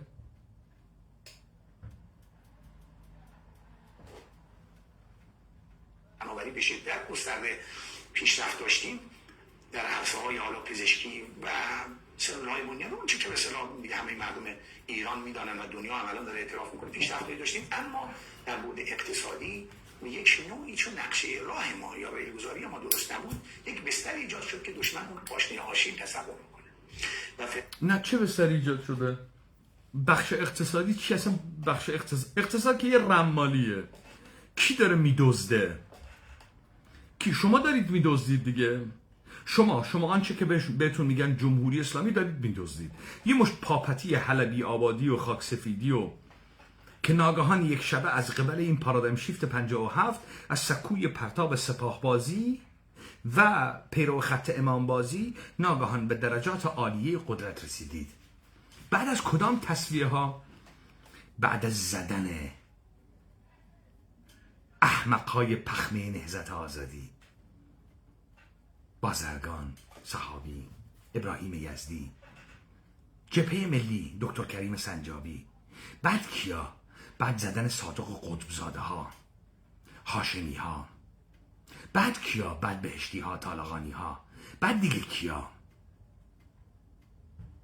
شما کیا رو نزدید؟ از این نیروهای خودیتون.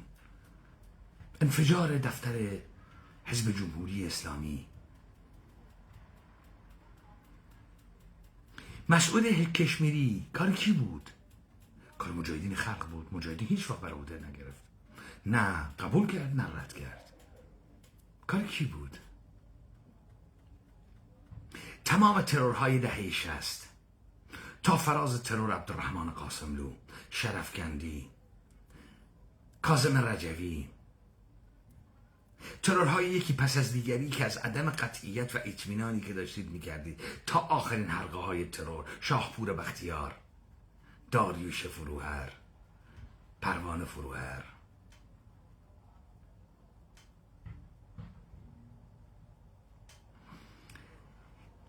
کی بر این شریان ها حاکمه؟ آقای برادر هادی جان، این جهرومی فاسدم رفیقتونه؟ جبهه پایداریه؟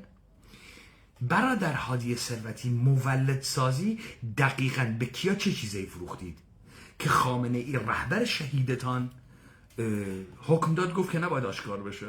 کسی هم نباید اینایی رو که فروختن به دادگاه بکشه. مولد سازی رو برای چی کردید؟ چرا مولد سازی کردید؟ چرا صداش در نمیارید؟ چرا نمیگی؟ چون تو ته این فیلم یه سری حرفای دیگه هم میزنی. اینا رو نگه دار. این سوالی که ازت میپرسم چرا نمیگی؟ مولد سازی اصلا دستگاه ولایت فقیه تو بذار کنار. این دولت پیزوری اجراییت، این دولت نداشته، این اراده ملی نداشته، این برآمده نبودن از اراده هیچ ملتی، تتمه یه سری دارایی هایی که به نام ملت ضبط کردید شما، یه مشت دزد ایجنسی خارجی، همه رو سند زدید به اسم خودتون. راه آهن، بنادر، جاده ها، جنگل ها، زمین های وسیع، پارک های شهری، املاک مختلف، همه رو سند زدید. در مولد سازی پردم از روش بر نمیداری. برادر عدالت خواه، شیعه ترمز بریده عدالت خواه، خب بیا بگو این داستان مولد سازی رهبر شهیدتون رو بگو. همون جهرومی که الان هم در زمان رئیسیت بود، هم الان در زمان پزشکیانت هست. چرا نمیگی؟ مگر این نظام مقدس جمهوری اسلامی، اینا رو که من نمیدزدم که شما دارید میدزدید که نظام مقدس جمهوری اسلامی هستید، رفقای همدیگه هستید، آدرس همدیگه هم به آمریکا میدید زیر معقدتون رو منفجر کنه. شما آدرس نمیدی؟ خب حالا بررسی میکنیم ببینیم کی آدرس میده. بررسی میکنیم ببینیم جنگ برای تجزیه و نابودی شما بود، این جنگ بود، یا جنگ داخلی کرسی قدرته. ناشی از چه چیز؟ ناشی از بحران ساختاری سیستم بیکیفریان و موقعیت بیکیفریان ایرانی که شما باشی که اون تداوم قدرته. شما بحران ساختاری تداوم قدرت داری، بحران ساختاری تداوم قدرت داری. غیر از اینه، حالا من از حرفای خودت اثبات میکنم همینه. و اینو من 10 سال پیش هم تئوریزه کردم، هم دنبال کردم، هم شماها رو افسار زدم تا به اینجا رسیدید. میگید نه؟ حالا بررسی میکنیم. واقع میتوان گفت که با حربی تحریم و برخورد چند سطحی در اوایل به اصطلاح دهه 90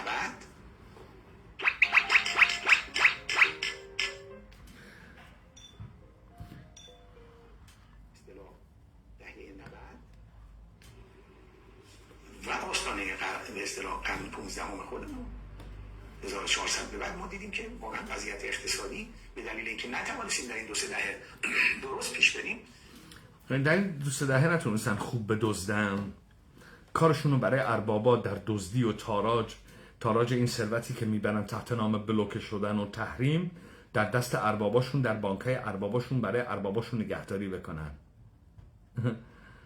اینا نتونستن این کار بکنن. خوب تونستید که شما هی دلار در آوردید، هی فروختید، خدمات گرفتید، تن این آدما رو فروختید، منابعشون رو فروختید، بردید تقدیم اربابتون کردید. اسمش هم گذاشتید چی؟ نداشتن بازگشت سرمایه. یعنی شما روابط سرمایه دارانه درست کردی، تولید سرمایه دارانه نداری، پول در میاری پول خارج میکنی، پول در میاری پول خارج میکنی، میبری کجا میذاری؟ در بانک ارباب ها. اربابات کیان؟ ترانسنشنال کاپیتال ها. میبری اونجا میذاری.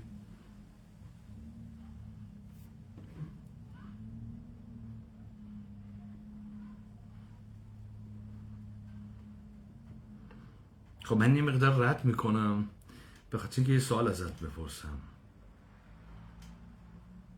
این رو اومدن به این دولت دیکته کردن و حالا شاید من دلسوزه بوده باشه، من زیاد نمیخوام سخت بگیرم، اما واقع بینانه نبوده و عاقلانه نبوده.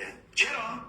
به دلیل اینکه شما گفتم با توجه به بی‌ثباتی وضع اقتصادی، نابسامانی وضع اجتماعی، یعنی زمینه‌های بسیار زیادی وجود دارد که به قول اطلاعاتیون مثلا اینها نابسامانی‌ها زمینه‌های براندازی ایجاد میکنه. بنابراین کدوم آدم عاقلی هستش که بیاد نابسامانی‌ها زمینه‌های براندازی ایجاد میکنه؟ خوشتیپ جدا اینو اطلاعات بهت میگه؟ چطوری نابسامانی‌ها زمینه‌های براندازی ایجاد میکنه؟ جهان بحران زده. یکی پس از دیگری رو برات بگم. 2008 فروپاشی سیستم اقتصاد جهانی، صفر کردن تمام دارایی‌های مردمی برای نجات بانک‌ها و سیستم بانکی. یکی پس از دیگری. بحران کرونا، بحران رکود اقتصادی. خب اینا چی شد؟ این نابسامانی‌ها به انقلاب رسید؟ به انقلاب نرسید. اینا نیروهای اطلاعاتی بهت میگن. خب حالا بررسی میکنیم. این تصمیمات رو در وسط جنگ در شرایط آتش بس، در شرایط نابسامانی و بی‌ثباتی اقتصادی این تصمیمات رو بگیره. پس کسانی میخواستن که این کار بشود. کودتای تراستیان هم در همین راستا این که رهبر شهید ما کسانی میخواستن این کار بشود. او یکی هم میگه کودتای تراستیا. کودتای تراستیها. آقا توجه بفرمایید، کودتای تراستیها. کی تراستیها کیان؟ همون برادرهای انگشتر به دستی هن که رفیق اینن، کنار هم نشستن، اسمشون نظام جمهوری مقدس اسلامیه، اسمشون دولت فاسد موقعیت بیکیفریان ایرانیه. همونها که اسمشون خسروان و خواص و الیت و طبقه حاکم است، همونهایی که خامنه ای زور اینا رو نداره، اسم نظامشون هم مقدسه، اینم جرأت نمیکنه اسمشون رو بیاره، جرأتم نمیکنه اکت علی گونه بکنه و حسین گونه بکنه. سردار سپاه هم هست، سپاهش هم مقدسه، عدالت هم داره تعقیب میکنه، شیعه علی هم هست، شیعه حسین هم هست، فرزند مختار ثقفی هم هست، در باغ شهادت هم نمیخواد ببنده، این کر خر نمیخواد شهیدم بشه. جرثومه فساد خود شیطان کنار دستشه، اسمش میذاره کودتای تراستی، کودتاگر کنار دستشه، باش میخنده، میشینه، بچه مردم رو به جرم اسرائیلی بودن اعدام میکنه، میره خانه و دارایی مردم رو به جرم اسرائیلی بودن ضبط میکنه و ضبط مالکیت میکنه، به حذف مالکیت میکنه. اما همان دبنگوز فاسد جاکش لشکر شیطان کنار دستشه و این احیانا جهاد اکبر نمیکنه، جهاد اصغر نمیکنه. پیشانیشم پینه بسته، اینقدر مهر تربت کربلای امام حسین رو سر روش میذاره تا با ارتباط تلپاتی به عالم روحانی وصل بشه، درکی از شهادت داشته باشه. انقدر رو این سنگه میشینه، این پیشانی رو میذاره که این پیشانیه تاول برداشته، شکل مهره شده. بعد این تمام این کارا رو میکنه، این مدیتیشن ها رو میکنه، این ارتباط گیری و شماره گیری ها رو با کائنات و با خداوند توسط تربت کربلا میکنه. اما شیطانی که کنار دستشه نمیتونه در مقابلش بیسته. مقدس هم است. با آمریکا هم دارن میجنگن، آمریکا میخواد اینا رو تجزیه کنه. بسیار عالی. خب حالا بررسی میکنیم.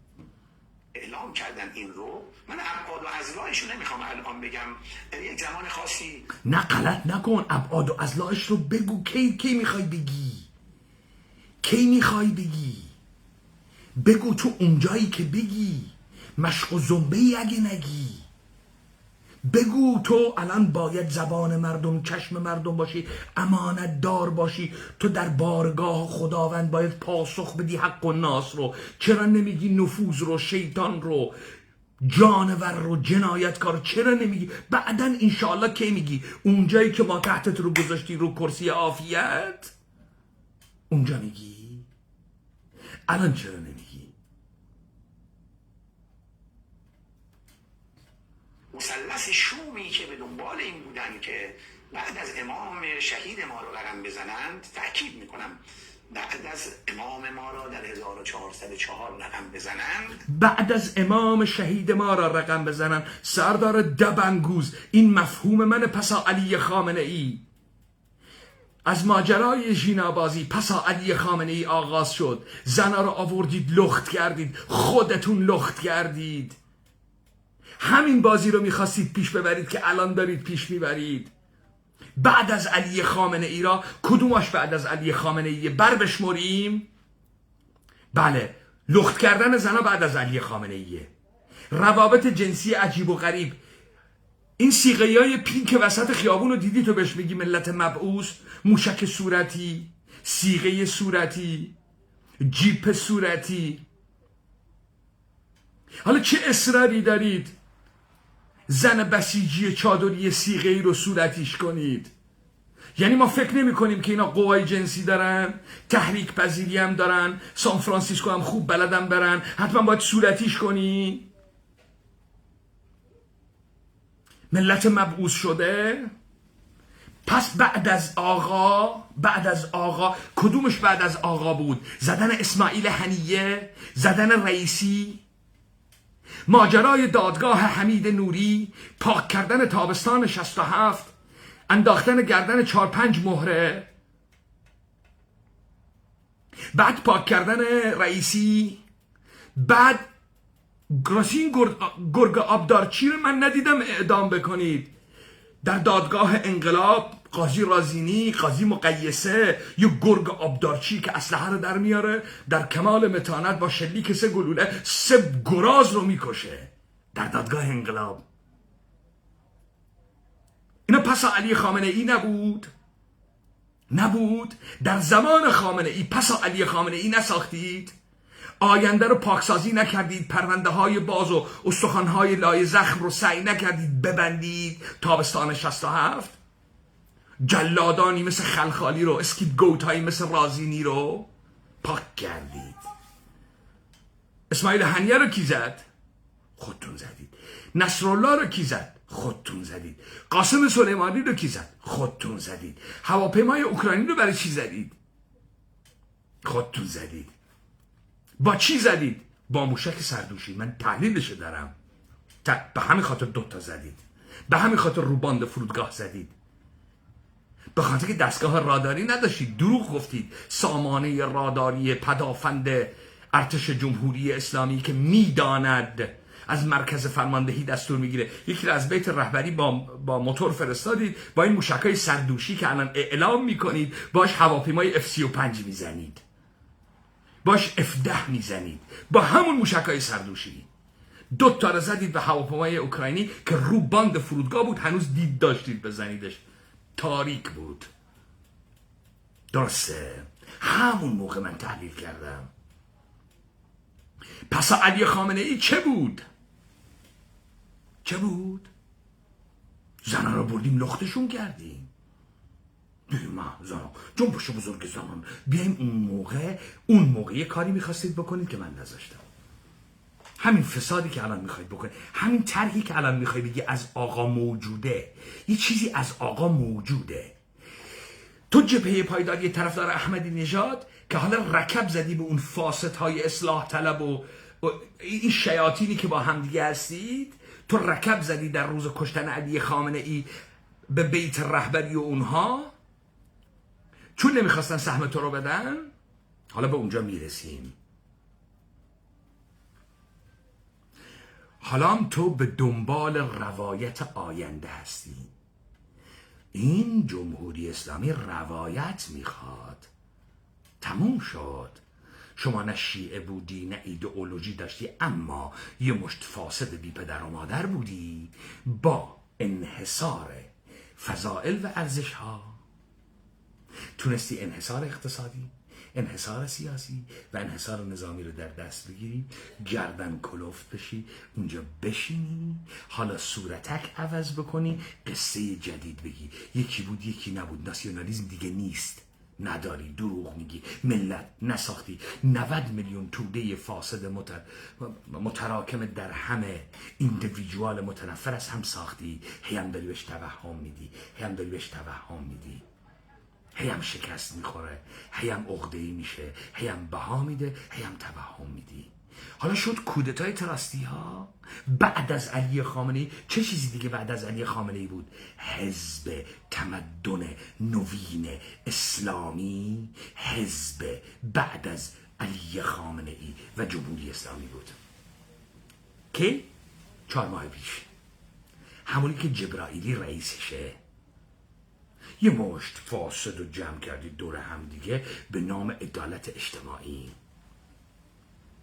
حزب عهد ایران اصلاح طلبین، همونه که تو داری بهشون میگی شیطان. کنگره آزاد ایرانیان مجید زمانی در لندن، وابسته قالیباف و عراقچی که میره برات هرچی جنده از حسین رزاق گرفته تا احزاب برساخته منتسب به کرد رو جمع میکنه که حزب کنگره آزاد ایران بسازه. روایت بعدیتون چیه؟ خب قایت ندارید، تمدن ندارید، مشتی بیشرف هستید، پاتایا دوست دارید، هیچ تمدنی هم نبودید، هیچ چیزی هم به جهان نمیخواید عرضه بکنید، در سرنوشت روح تاریخ هم هیچ دخالتی نمیخواید بکنید، حالا میخواید پاتایا بشید، دلار میخواید. اسمش میشه چی؟ میشه روایت قانون و مؤسسات. شما فقط این روایت دارید، از اول هم همینو میخواستید انجام بدید، ولی با هم در جنگ بودید، به خاطر اینکه توارث نهادی نداشتید، سنت های عمیق تاریخی نداشتید، از دل تمدن نیومده بودید بیرون، ملت نداشتید، ناسیونالیسم نداشتید، یه ارباب خارجی داشتید. همون اربابی که این قلمرو رو زهکشی کرده بود قلمرو بازاری. اینا بعد از حالا بعد از علی خامنه ای هم یاد گرفتی دیگه. جالبه نظام مقدستون، نظام مستقلتون، نظام شیعتون پس از علی خامنه ای هم طراحی کرده. چرا اعتراف نمی کردی؟ خب حالا این پس از علی خامنه ای ربط به تجزیه ایران داره؟ آمریکا اومده بود تجزیه ایران بکنه یا یه عده داشتن پس از علی خامنه ای رو طراحی میکردن؟ چرا زدید سلامی رو کشتید؟ چرا زدید سردار رشید رو کشتید؟ چرا 48 سردار سپاه رو کشتید در ماجرای کذایی جنگ 12 روزه؟ کی آدرس میداد؟ شما میدادید؟ کی بیت رهبری داشت آدرس میداد؟ یه مشت مزاحم بودن، باید میرفتن اذیت میکردن، نبود میرفتن دیگه، چاق چله شده بودن، مفت خورده بودن، حالا ایجاد مانع کرده بودن. اینا الان میخوان تجزیه بکنن. شما تضاد داشتی یا به کمکت اومدن؟ پسا علی خامنه ای رو کی داشت ترسیم میکرد؟ چرا ترسیم میکردید؟ چرا ترسیم میکردید؟ خب این پسا علی خامنه ای تو تبیین میخواد، نمیخواد حرف مفت بزنی بگی بعدن میگی. من اینا رو گفتم، خیلی قبل از تو گفتم. همین حرفایی هم که دارید میزنید ریل گذاری کردنه، میخوای از این پیچ عبور کنی. شما با انحصار ارزش و فضیلت که دیگری دبنگوز بهت داده در مغلطه دزدیدن ارزش و فضیلت، باورت شده یه چیزی هستی. خب شما این همه کثافت رو داری میبینی، چرا حرفی نمیزنی؟ میدونی کی علی خامنه ای رو کشته؟ همونایی که الان کنار دستتن نمیتونی اسمشون رو بیاری. کودتای تراستی ها، پسا علی خامنه ای، بیت رهبری. مگه ولی امر مسلمین نیست؟ مگه نائب امام زمان نیست؟ برای چی میرید بچه های مردم اعدام میکنید؟ میخوای بگی زور داری اینجا ایستادی؟ با اسرائیل هم میجنگی و با آمریکا میجنگی، ولی خودتون همه جاسوس اسرائیل و آمریکایید؟ یه مشت بدبخت بی پدر و مادر بی قدرت میگیرید اعدام میکنید، اما خودتون اعدام نمیشید. جالبه. پسا علی خامنه ای آقا خودش میبود زنا رو لخت میکردی؟ آقا خودش خوب میدونه ما اونو از رودخونه درش آوردیم، لختش کردیم، بهش آبجو میدیم، حالا سکس پینک میکنیم. پسر تو وسط خیابون یه مشت بسیجی آوردی، جیپ صورتی دستش میدی، موشک صورتی دستش میدی، سیغش میکنی وسط خیابون، از گرایش جنسیش میپرسی، از اینی که داگی دوست داره میپرسی. اینا مال پسا جمهوری اسلامیه؟ آره برادر، سردار شیطان، شما سردار پاسدار خدایی یا پاسدار شیطانی؟ کدومشی؟ بگو این حرفا رو بگو. چرا شما برای اینها تبیین نداری؟ چرا طرف میخواد پسا علی خامنه ای بسازه؟ دلیلش چیه؟ از ایدئولوژی برگشته تا کجا دنبال ایدئولوژی بوده؟ پول دوست داره؟ این چطور قدرت رو در دست گرفته؟ او چرا جرأت کرده پسا علی خامنه ای رو بهش تصور بکنه؟ چطور جرأت داشته؟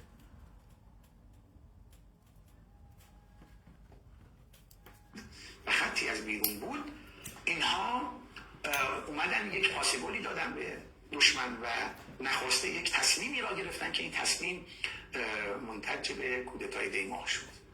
خیلی ساده و نه ناخواسته نبود. حرف مفت نزن. کسی که پسا علی خامنه ای رو تصور میکنه از دل یک بحران پاسخ به یک بحران میاد. بحران اینه که شما یک بحران ساختاری تداوم قدرت داری، همتونم هیچی نیستید، آنچه را که ادعا میکنید نیستید. شما نه ناسیونالیسم داری، نه ایمان داری، نه ایدئولوژی داری، نه دوگانه مستکبر و مستضعف تو تبیین نظری کردی، نه از دل هیچ آرمانی آمدی، نه انقلاب کردی، نه خمینی رهبر کاریزماتیک بوده. اما شما چطوری اینها رو حق نکردی؟ رفتی یه مشت مجبوری احمق ساختی که این دیگری احمق به ظاهر دشمن تایید میکنه که تو فضیلت داری. این احمق نمیفهمه که مستقل بودن فضیلته، نمیفهمه که توسعه خواهی فضیلته، خود رو بزرگ دیدن فضیلته، مردمت رو بزرگ دیدن فضیلته. این کار شده این که نه تو با آمریکا دشمنی، آمریکا خیلی خوبه، اینم بلد نیست با تو دشمنی بکنه، به تو میگه عقب افتاده مذهبی احمق. خودشم مذهبی احمق شل زردخوره.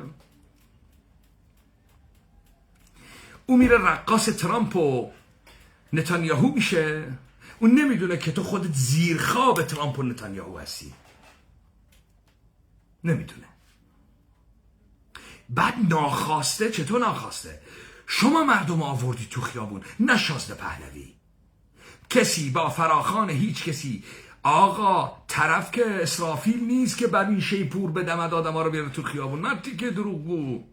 کسی با فراخان هیچ تلویزیونی به خیابان نمیاد الا اینکه تو شبکه میدانی داشته باشی، هماهنگ با نیروهای امنیتی باشی، کانونهای اولیه اعتراض بسازی، در خانه، در مسجد، در محیط کار، در محله، در تاکسی، در اتوبوس این رو تبلیغ بکنی،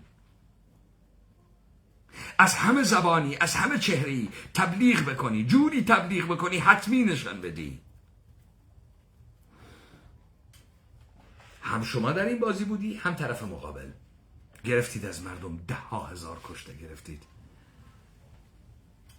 10,000 کشته گرفتید. و تنها کسی که روی جنازه این بچه ها ایستاد من بودم، به خاطر اینکه من به حافظم اطمینان نداشتم، میترسیدم فراموش بکنم. من ایستادم، اسمشم گذاشتم اخدود خاموشی کشی، براش آلبوم ساختم.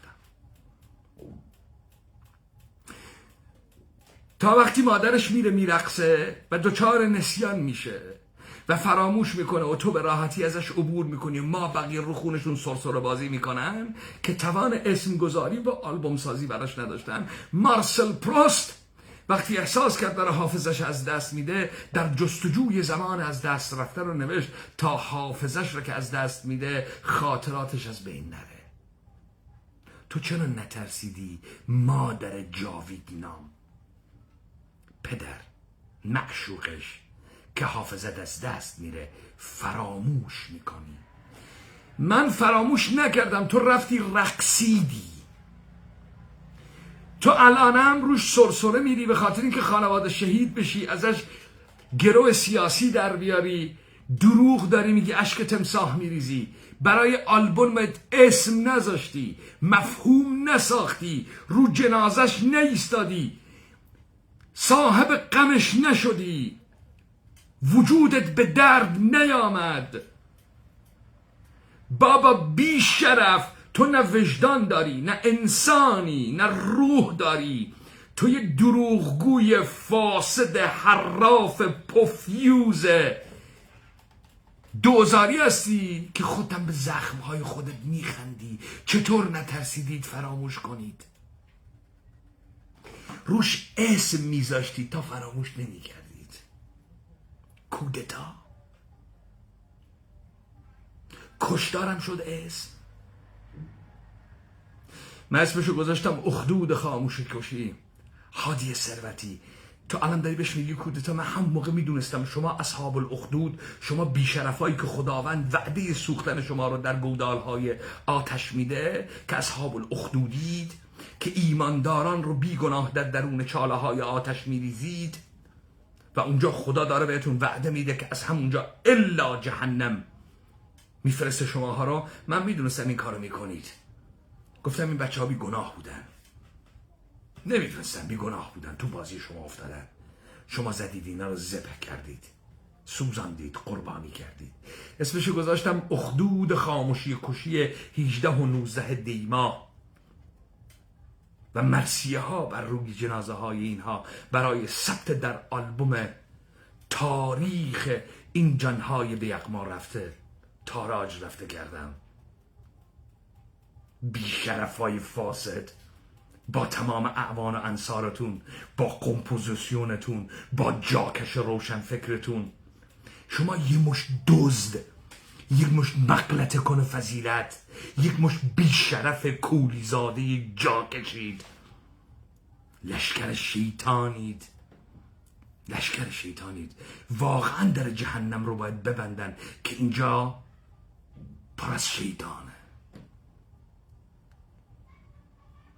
بعد از علی خامنه‌ای، بعد آمریکا میخواسته شما رو تجزیه بکنه. بعد از علی خامنه‌ای معلوم نیست پاسخ به کدام بحرانه. نمیگه پاسخ به کدام بحرانه. اینا من بخوام بگم، من اصلا نمیخوام نگاه منفی الان حرف بزنم. اگر قرار شواهد اونها رو بخوام بگم، شاید الان به صلاح نظام و این مصاحبه نباشه. به صلاح این نظام و این مصاحبه نباشه. جاکش 10,000 نفر کشته شده. کدام نظام؟ نظام اون فاسدی که تو داری میگی فاسده، بعد از علی خامنه‌ای رو تصور کرده، کودتا کرده، نفوذی اسرائیلی، دزد، ترستیه، حفظ نظام کر این نظامه؟ چیه این؟ چه داری دروغ میگی، تقیه میکنی؟ حالا تو پاسدار شیطان یا پاسدار خدا؟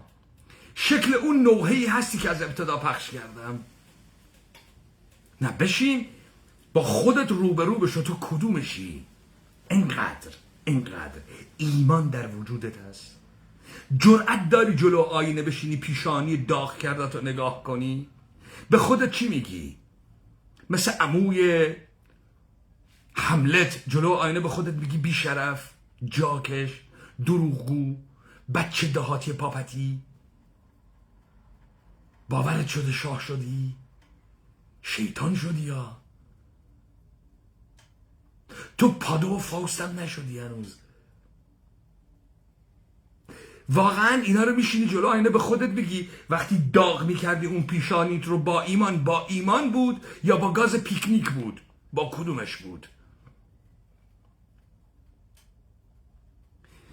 حالا تا دیروز یه عده دبنگوز داشتی بهت میگفتن تو فضیلت داری، مسلمانی، شیعه‌ای، آرمان داری، با امپریالیزم میجنگی. من امروز رو کردم که تو برای من حنات رنگی نداره، تو اینا نیستی.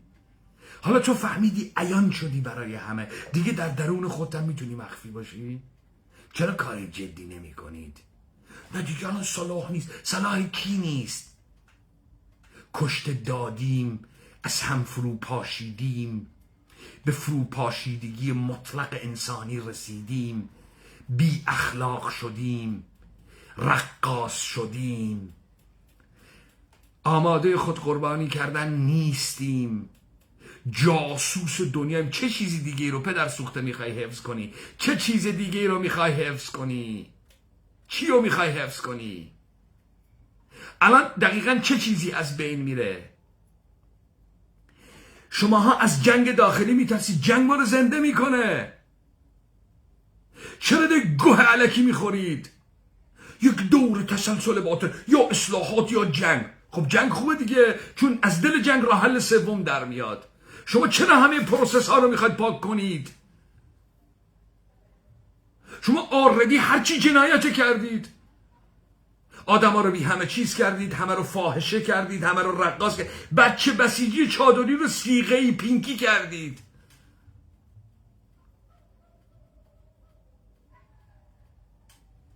خب دیگه اینا برای پوله؟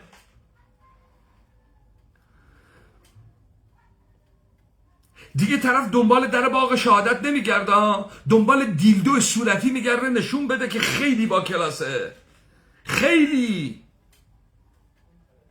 موشک صورتی میندازه. جیپ صورتی سوار میشه وسط خیابون، سکس اسلامی میکنه، صیغه میکنه. چرا این اداها رو در میارید؟ ارباب آمریکاییتون یادتون داده به چه قیمتی؟ به کدام قیمت؟ شما فضلم داری، غرورم داری، تو مملکت چطور دلتنگ نمیشی؟ گوساله، آدم فقط خوردن و خوابیدن و گاییدن و دادن نیست. آدم معنویت میخواد، روحانیت میخواد، هنر میخواد، 4 تا آدم سالم درست حسابی میخواد، 5 تا آدم میخواد بهشون اعتماد بکنه. شما رو خیلی کفتارا هستی. چه لذتی داره اون زندگی براتون؟ یه عمر گدازاده بودید، حالا میترسید برگردید به دوران گدایی. انقدر گدایی کشیدید ژنتیکی شده تو وجودتون. پاپتی بودید، کولیزاده بودید، هندی پارسی بودید، یهودی بودید، گرجی ارمنی بودید. انقدر این عمیق شده تو وجودتون ژنتیکی سیر نمیشید.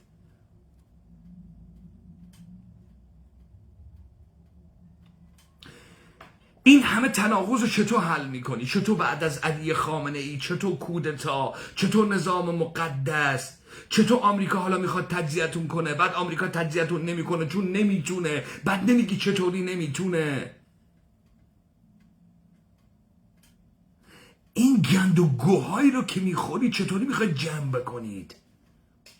شما میفهمید من ابتدای این دیبیت گفتم این بزم جنگه، این منو گرم میکنه. من زمانی میتونستم دستم میلرزید، چاقوم تو شکمت نره که احساس میکردم امکان داره مردم باشی.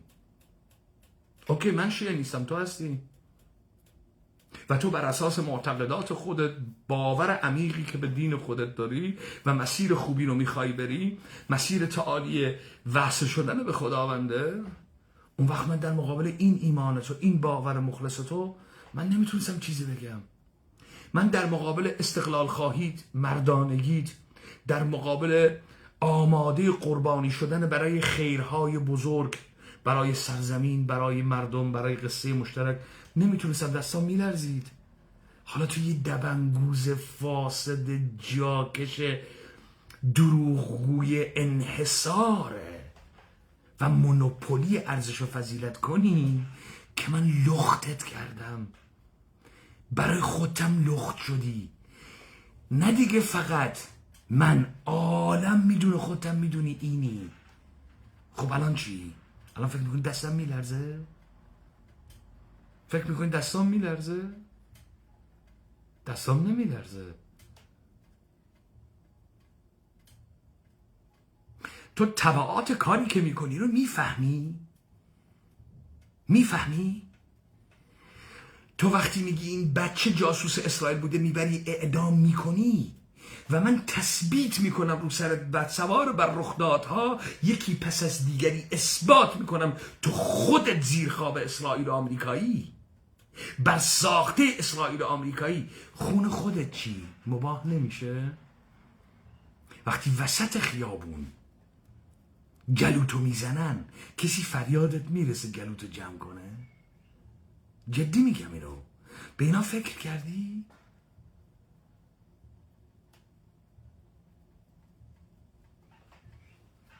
بالاخره هر کاری یک علائم شواهدی داره. خب آیا این مثلا بود برن از ثبت اقتصاددان آقایان معظمتین دولت شاهنامه بپرسن؟ خب همینا رو گوش کنید، حالا میرسیم به انتهای سخنانش.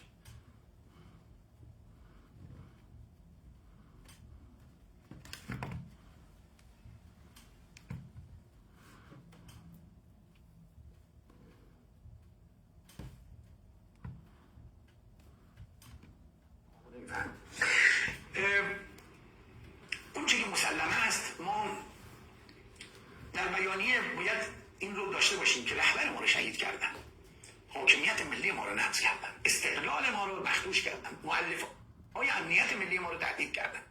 صحبت کنن در خصوص سند بنیادین اما تصویر نمیشن. بحث دیگه ما راجع به خب این یه بحثی رو مطرح میکنه. که گویا علی خامنه ای یه سند بنیادینی برای تغییر بنیادین جمهوری اسلامی داده، این سند رو بردن تو صندوق، اگه موریانه نخورده باشه، هیچ کسی نفهمه، هیچ کسی ندونه، یه عده خاصی این سند رو میشناسن. خودش هم صلاح ندونسته در زمان زندگی خودش باشه، بعد از زندگی خودش حالا ایشالله تقدیم رهبر جدید میکنن، ایشالله این سنده که مال اون رهبر شهید است، حالا این سنده بعداً میاد و این سنده رو اجرا میکنن. حالا این سنده چیه؟ این سنده همون گذار از جمهوری اسلامیه، همون ابدی سازی دولت ایرانی فاسد موقعیت بیکیفریانه. این همونیه که من میگم هیچ روایتی ندارن، بعد میرن سراغ روایت دولت قانون. خب اینا مثل اصلاح طلبین و ما بقیه که قرار بود در اون روز اول، چه در ماجرای ژینا بازی که موفق نشدن، بعد جنگ 12 روزه که موفق نشدن، یعنی که ترق بازی های 12 روزه که وارد شرایط خلای قدرت شدن موفق نشدن، قرار بود روایت قانون بیارن، ارو و اورو و شمسی کوره و هرچی جاکش و پوفیوز بود تحت نام آحاد ملت ایران بیارن اینجا امضا بکنن، از شازده پهلوی و سکسلو رفته و قومی باز و همه رو بیارن امضا بکنن که بشه دولت قانون. حالا اینا میدونن که بعد از این ماجراهای ترقه بازی که داره تموم میشه و ارباب آمریکایی کارش تموم میشه، اینا حالا میمونن علی میمونه و حوزش. حالا باید بگن چی کارن، حالا باید بگن چه کار میخوان بکنن، حالا باید بگن این چه دولتیه. این حواله میده به یه سند غیبی از علی خامنه ای که هیچ کسی ندیده، اینم نمیخواد دربارش صحبت کنه. اگر این میخواد، این میتونه یه عده اسمو بهشون بگه، اون تصویر اینا رو نگیره، صداشون رو پخش بکنه، این داره ریل گذاری میکنه اون وضعیت رو. آیا هادی ثروتی، مردم پخمه ایران اینا رو نمیفهمه. شما میدونی مشکلت کجاست؟ پخمگان از عهده تو بر نمیان، خیلی عظیم مردم هم بر نمیان، خیلی عظیم مردم قهرمان میخواد. دیدید که مسابقات محسنی یک نفر قهرمان مردمه، دیدید که مسابقات کشتی یک کشتیگیر قهرمان مردم میشه، مردم هم برای قهرمان سوت و کف میزنن. اونی که تو رو نابود میکنه من و آخذ کرده رو سر بخورم. من از همین حالا میدونم تو باید چه کار بکنی و چه کار میکنی. من اونجا رو دیدم، برگشتم. من نمیذارم تو به هیچ صورتی تثبیت بشی.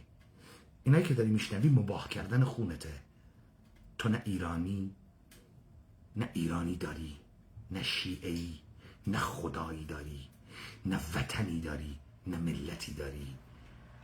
تو یه وارداتی هستی که به هیچ جای دنیا متعلق نیستی، فقط به پول متعلقی و به اربابات بهشون حساب پس میدی. من خوب این تصویر رو که جا انداختم، اون وقت پاک کردن شما در تهران بسیار راحت خواهد بود. نه فقط در تهران، در سراسر جهان بسیار راحت خواهد بود. بهت گفتم چرا دستم امکان داشت بلرزه. باید مطمئن می شدم چاقوی رو که دارم فرو می کنم، گرمی خونت به دستام میزنه، لذت ببرم، نه بترسم، نه خوف بگیرم. باید مطمئن می شدم، 100 بار باید این رو به بوته آزمایش می ذاشتم، مطمئن می شدم تو اونی هستی که دارم حکمت رو میدم. هم در داخل میخوایم واسه تغییرهایی هم در داخل نیازه.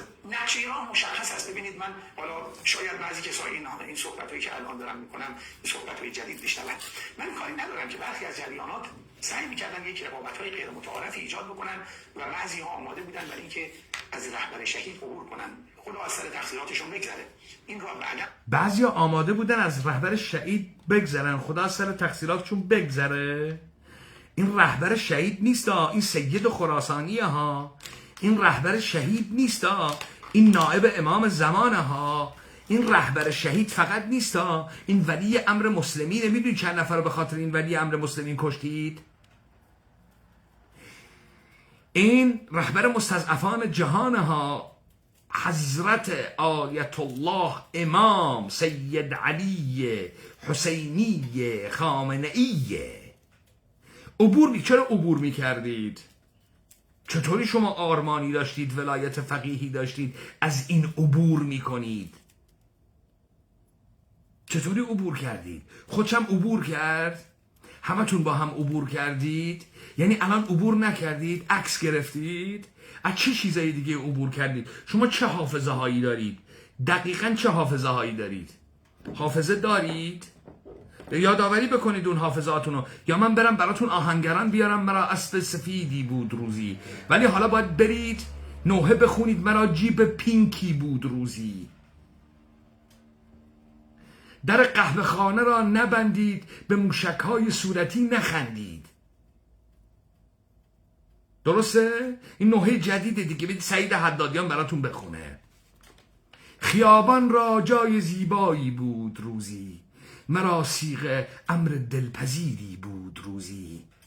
در آن کشمکش قاپیدن تاج شاهی، واژن من خیس می نمودی روزی. جداً به نوعهای جدیدتون این شکلیه دیگه، درسته؟ کریمان ستارالعیوبن دیگه نیست، ولی گدایان خوبن دیگه نیست. صحبت کنیم که اما رهبر شهید ما که به دنبال شهادت میگشت، اما نقشه راه هم برای ما ترسیم کرده بود. رهبر شهیدمون دنبال شهادت میگه کجا؟ پستوهای کدوم کوچه؟ زیر فرش، کنار خیابون؟ کجا دنبال شهادت میگه؟ شهادت دقیقا کجا؟ وسط کویر لوط بود، رو قله دماوند بود، زیرابی باید میرفتی، زیر اعماق دریای خزر بود. دنبال شهادت دقیقا کجا میگشت؟ خب اگه دنبال شهادت میگشت آدرس میداد، ما یکی رو میفرستادیم شهیدش میکردن. چرا حرفای خزعبل میزنید؟ تو خودت چی؟ دنبال شهادت میگردی؟ شما خودت دنبال شهادت میگردی؟ کی دقیقا؟ یه نفر رو به من معرفی بکنید در این ایران شما دنبال شهادت میگرده.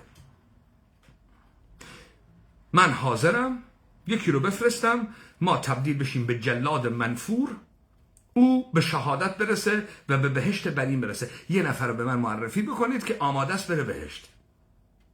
من اینو جدی میگم، من حاضرم طوق جهنم رو بر گردن خود بنهم، ببینم یکی آماده است بره بهشت. حاضرم بابت این که او بهشت بره بابتش کافر بشم. من جهنم رو میپذیرم ولی ثابت بکنم یکی میخواد بره بهشت. راست میگه، بهشت میخواد بره، میخواد بره کنار دست خداوند بشینه، با خدا یکی بشه. بابا شما خدا رم به فساد کشیدی، پیغمبرم گروگان گرفتید، امامان شیعه هم گروگان گرفتید. به نام امامان شیعه جهان رو جنده کردید. یکی باید حسین رو از دست شما نجات بده، از دست شما جاکش های شیعه، از دست مراجع تقلیدتون، از دست روحانی های فاسد جامعه مدرسینتون، از دست اون بوشهری جاکشتون، از دست فلاحیان علویتون، از دست نوری همدانی بیشرفتون، مکارم شیرازی بیشرفتون. مرا جیپ صورتی بود روزی.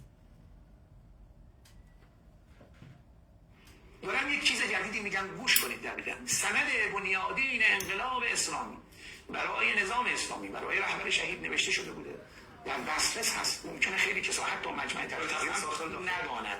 بله شما و در دسترس مجمع تشخیص مسئلت هم نمیدونه، هیچ کسی نمیدونه. سند و نوشتن صداشم بلند کرد، هیچ کسی نمیدونه. این فقط آقا دیده، هیچ کسی ندیده این سندو. حالا این سر مگو برای چی این رو چال میکنه؟ برای هفته های آینده، در جنگ قدرتی که با هم دیگه دارن، در رقابتی که دارن. حالا ارباب آمریکایی اگه خیلی فشار اومد بیاد یه دور دیگه اینا رو تراش بده، یا این دفعه به نفع احمدی نژاد و جبهه پایداری، یا این دفعه دوباره باز به نفع اونا. حالا هر کسی تفوق یافت. روایت سوم همونی که من گفتم. حالا اینا از سند امام خامنه ای میان، اونا از سند اجماع مملکتی میان.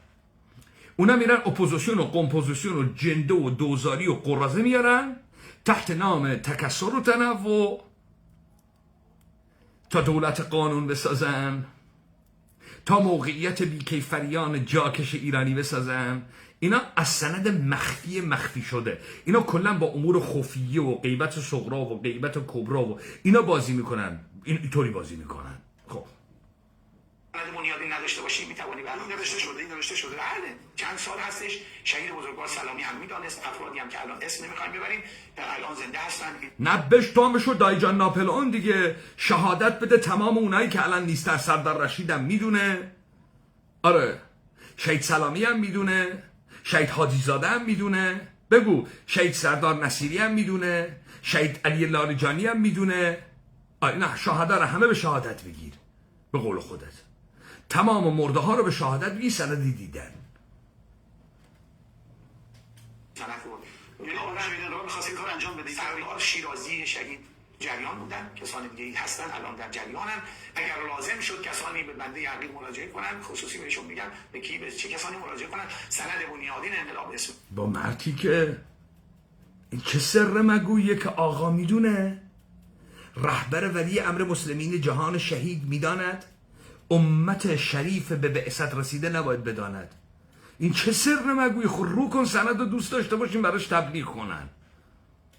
حالا یه کیایی رو بفرستی من بهشون بگم دم گوشی که کیا میدونن اینا برن سراغ اونو، دعانویسیه، رمالیه، چه چیزیه، کفبینیه، چیه این؟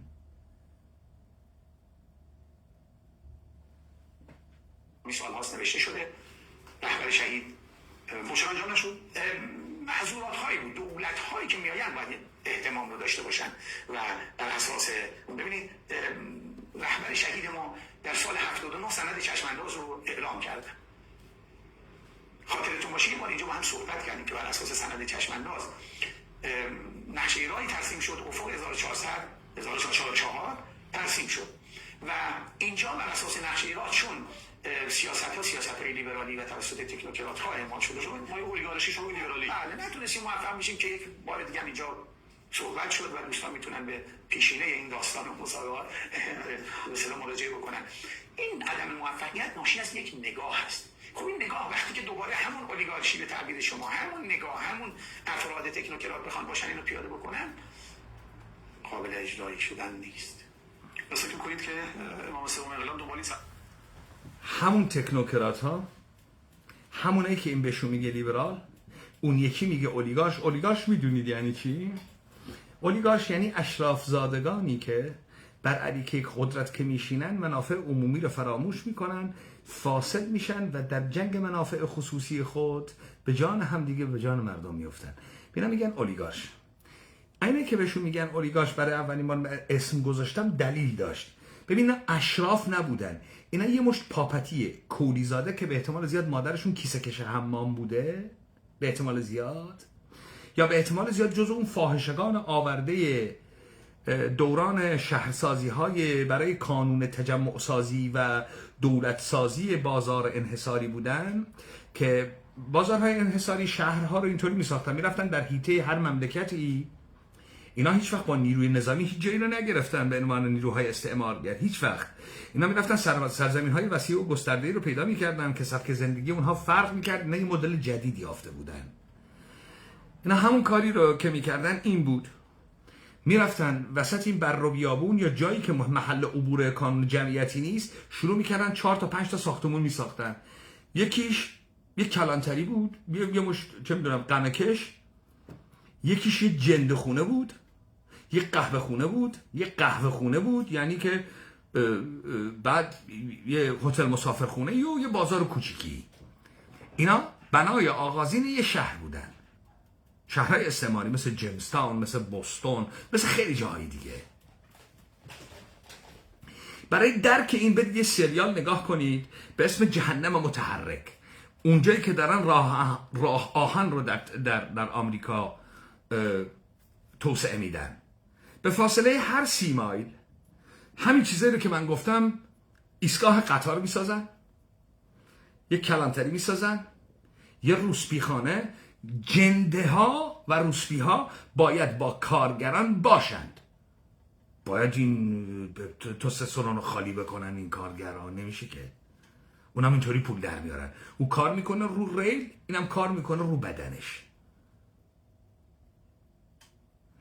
به همین خاطر شما یه خیل جنده در آغاز هر شهرسازی داری. اصلا شهر بدون جنده درست نمیشه. تمام این چیزایی که بهش میگی شهر در خاورمیانه بخشیش در مسیر راه آهن ساخته میشه. مثلا شما کرکوک رو در کردستان عراق نمیبینی؟ چرا جمعیت ترکمن داره؟ شهر دال بر مالکیت سرزمینی نیست، شیوه زیست قدیم از تجمعهای کوچی، نیمه کوچی و ماندگاره و تجمعهای کوچی بعضی مواقع 1000 تا 1500 کیلومتر کوچ میکنند و اینها قلمروهای حفاظتی اونهاست. خب چرا شما این وسط ترکمن داری، یهودی داری، آشوری ارمنی داری؟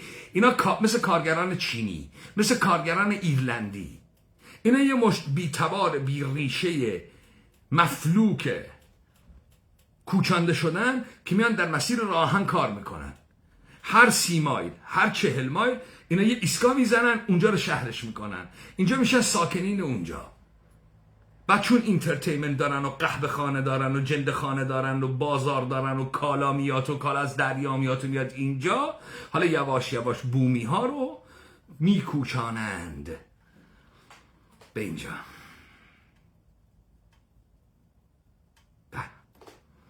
اینا همینن ها، اینا قوره نشده مویز شدن. اینا از اینا هیچ تبار چارتایی بلد نیستن، اهل هیچ ایلی نیستند، هیچ شخصیت برجسته نه خودشون نه بابا بزرگشون داره.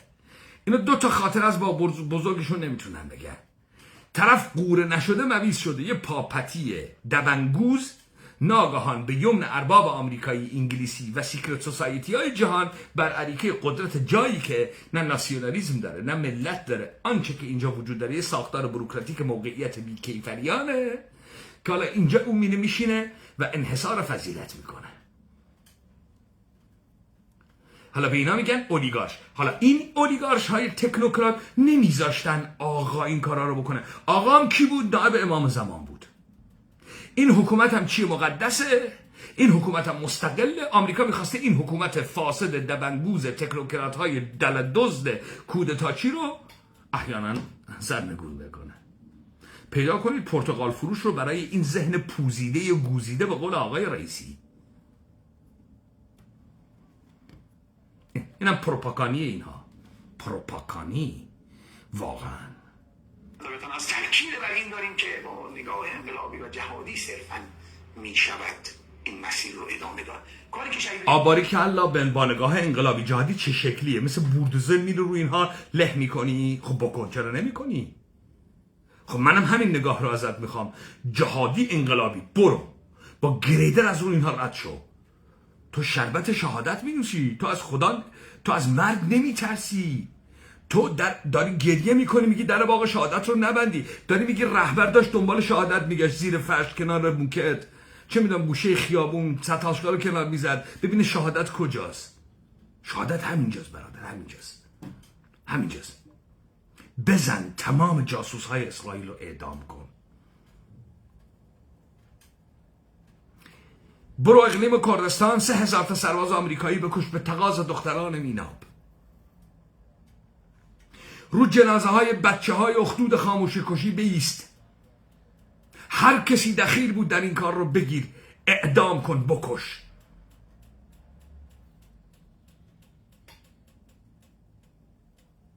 جهادی انقلابی یعنی این، نه اینکه تو بشینید در یک مصاحبه تلویزیونی جرأت نکنی دبنگوز بگی که طرف مقابلی که دزده کیه، این نظام هم مقدسه. اونی که جاسوسه و نفوذیه کیه و این نظام هم مقدسه. بچه مردم هم بگیری اعدام بکنی. مردم بدبخت، مردم له شده، مردم فاسد شده، مردم بلا تکلیف، مردم شهوتی، مردم ذهنیت فربه شده، ارضا نشده. این مقدمات شده داشتن اجرایی میکنن، در مرحله اول بتونن چاله ها رو پر کنن، در مرحله دوم بتونن اون رو به استفساریاشو ایجاد کردن و گزارش کردن بتونن 4 سال دومی رو محقق کنن. اما فرصت نشد و خداوند یک موهبت بزرگی رو از ما گرفت و خدا رحمت کنه. نه خداوند نگرفت، بیت رهبری گرفت. پدر سوخته، برو انتقامشو بگیر.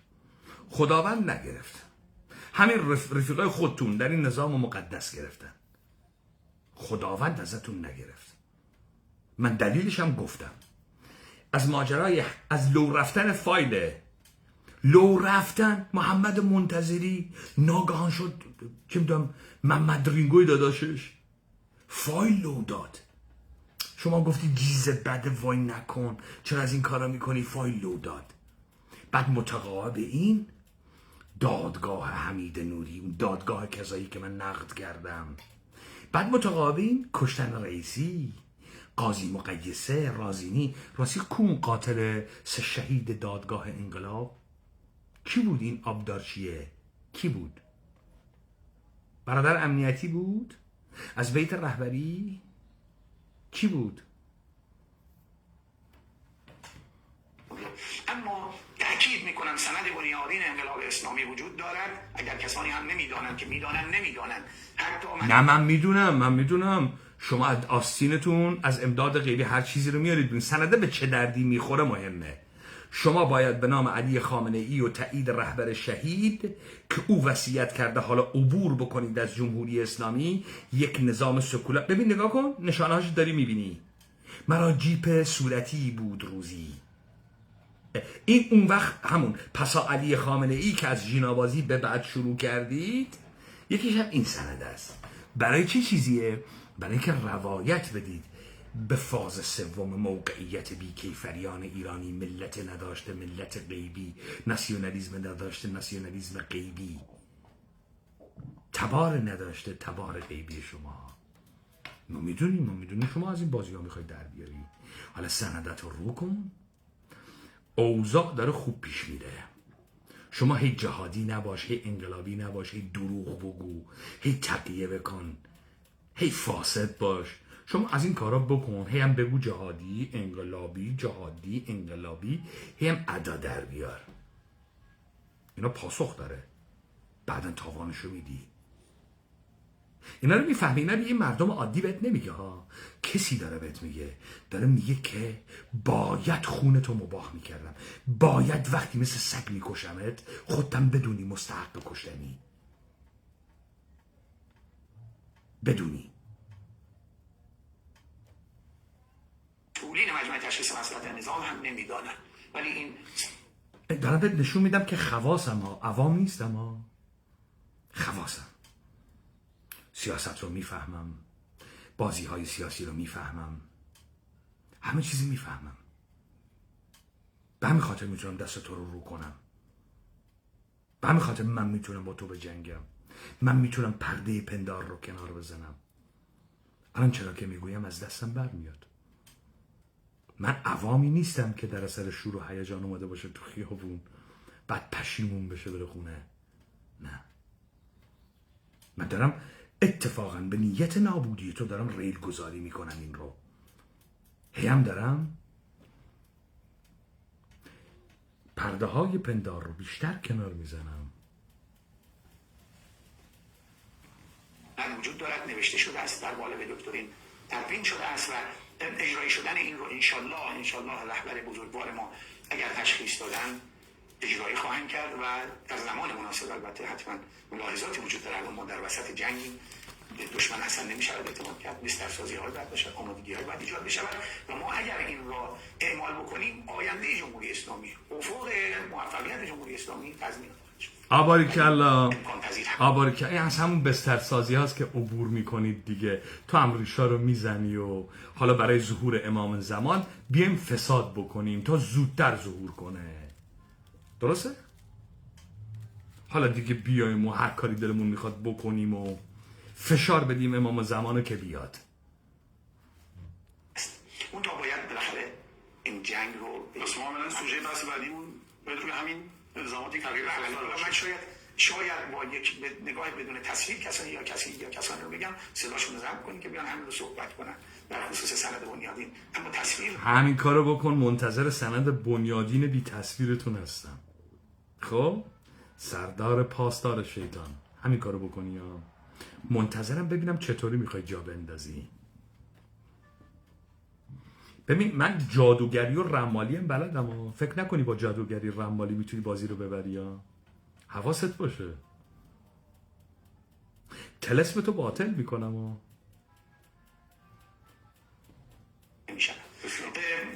بحث دیگه ما راجع به به اصطلاح فرایند جنگه که نمیدونم حالا شما این رو راجع به این مذاکراتی که در بین اینا عنوان جنبندی نظر اینو بگید خوبه. اگه سوال لذیذ اگر بزنم شما سوالی به ذهنتون میشه از هر مقطعش بپرسید. من همین رو بگید که الان مذاکرات کجاست، چشم اندازتون برای جنگ و توافق. حالا شخصا که اتاق توافق در کار نیست، نظر از خیلی مهمه. من دیگه پیشنهاد بازم یک نگاه تک صدایی باشد، اون چیزی که رهبر بزرگوار انقلاب میفرمایند بر اساس اون نقشه راه پیش بریم.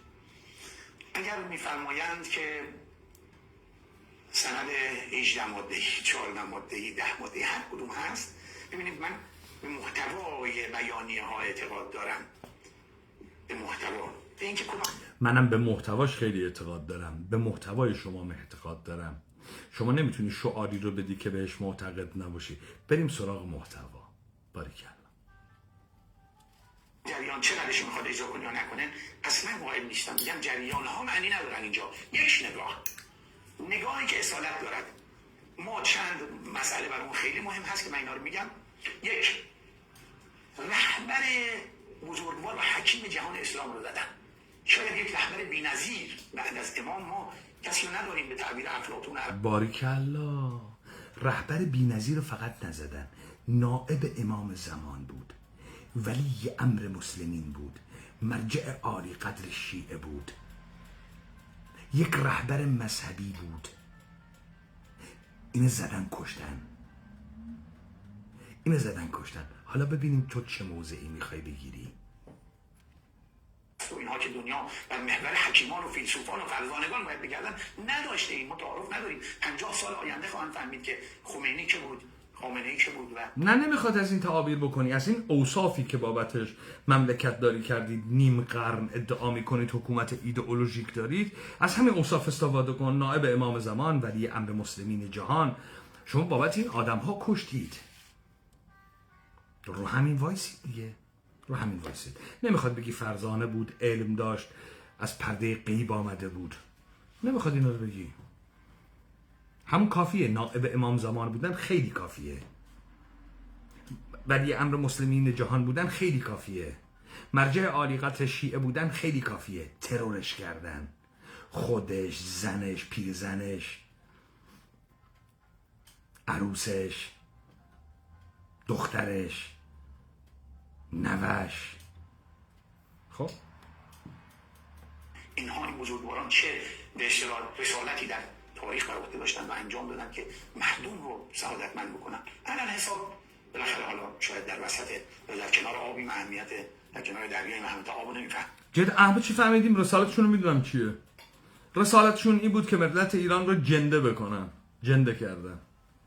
باور کن.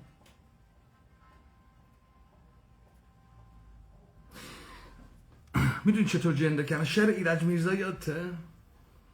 ایرج میرزا میخواد از بدی چادری بگه که زنی که عقل نداره که وسط پاشو حفظ بکنه، فکر میکنه صورت مهمه و البته دلش هم میخواد بده، تو از راه درستش ورود نکنی این امتناع میکنه، تو اشتباه میفهمی. یه درس بهت میده.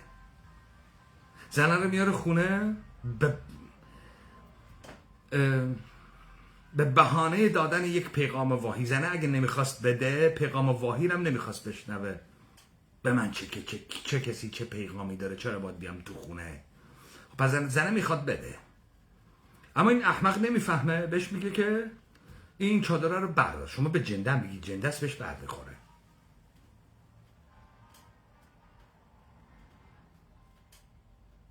زنه عصبانی میشه، برخورد میکنه. ایرج میرزا بار دوم این بار نمیگه صورتتو باز کن، این بار بازوشو فشار میده. بعد میبینه ای زنه امتناعی نمیکنه، دوست داره. تا فرصت رو مناسب میبینه میخوره از آن شیرین کلوچه.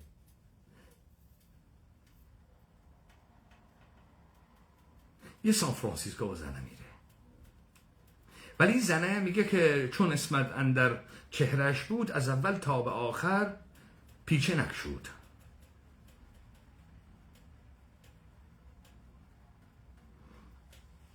اونم بهش میگه که تو صورت را نکو گیر که من صورت دهم کار خود از زیر.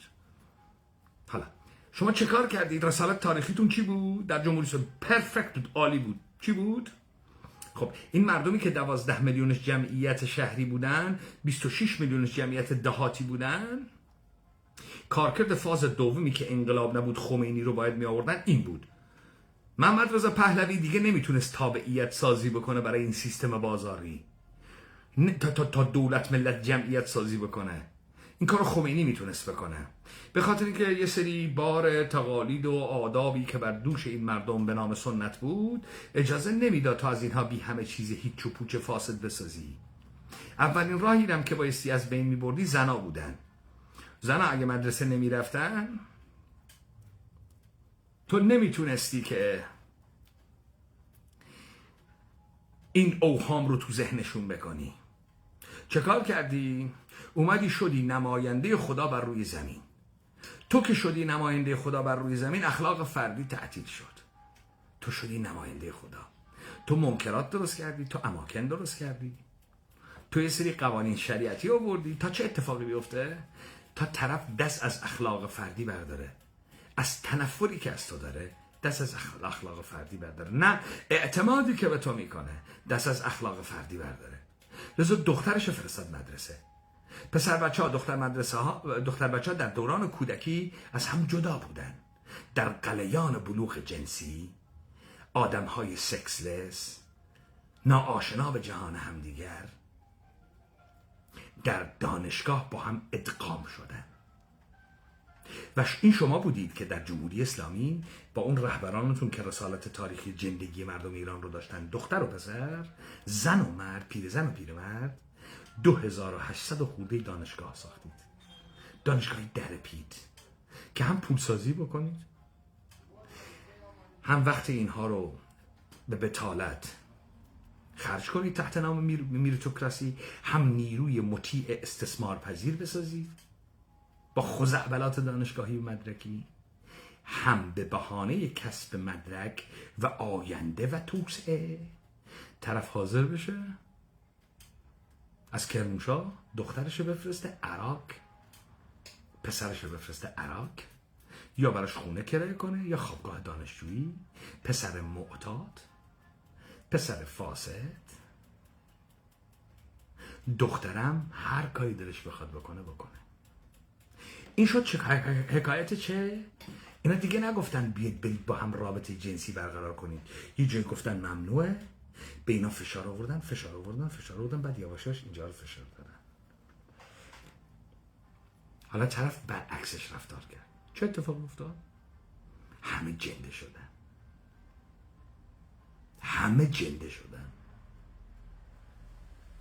همه ویسکی خور و عرق خور شدن، همه الکلی شدن. رسالت عالی، بسیار عالی عمل کردید شماها.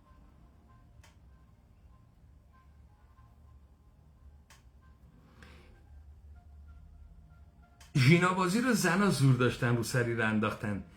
جیپ زنه بسیجی رو کی صورتی کرد؟ اونم جنبش زنان باز شد. موشکا رو کی صورتی کرد؟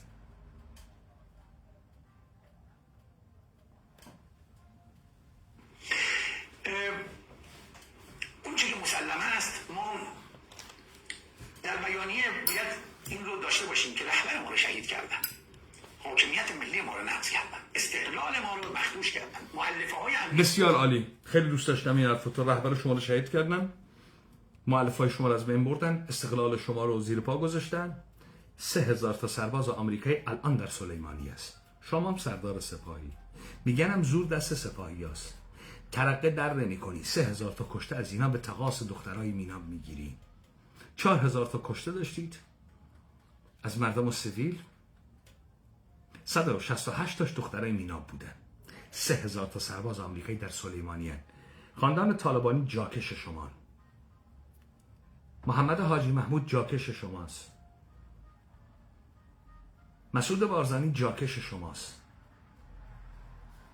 با 2 تا سوت میرسید سلیمانیه، میری 3000 نفر رو میکشی، بهشون درد میاری، دردشون میاری، میری میکشی. 1 میلیون نیروی مسلح گاو ساختی. برای چی؟ 26 میلیون ثبت نام کردی، جان فدا دادی. برای به چه دردی میخوره؟ بسم الله. خوب بود، این حرفا خوبه. خب ملی ما رو تهدید کردن. ما یک بار شهید سلیمانی رو گذاشتیم محدود جواب دادیم، دشمن جری شد، از مبارزه ارزشی ما سوء استفاده کرد. الان هم ببینید وقتی میگیم رفتارها بر اساس قدرت و تنظیم میشه، بدونید قدرت از دهان تفنگ ها و از گلوله ها به اصطلاح چی میشه صادر میشه، تفنگ هاست که این رو مشخص. قدرت امام شهید نه قدرت از ارتودکسی میاد بیرون. دین و باور ارتودکسی به دین بزرگترین قدرته و شما اینو دارید، ادعا میکردید دارید. شما ادعا میکردید شیعه حسینید، شهادت طلبید، کفن پوشید، برای مقدسات شیعتون هر کاری میکنید. شما اون قدرت رو دارید. چرا از این قدرت استفاده؟ چرا نوری همدانی جاکش مفت میخوره؟ چرا مکارم شیرازی جاکش مفت میخوره؟ خبرگان ما در قهبه رهبری چی؟ اونا چی؟ اونا چرا مفت میخورن؟ ما در قهبه های سازمان اوقاف چی؟ مجمع روحانیت بیشرف چی؟ چرا تو زور دین رو داری؟ الیوم میرزای شیرازی یادت جعل میرزای شیرازی؟ الیوم استعمال دخانیات به ای نحو در حکم محاربه با امام زمان است.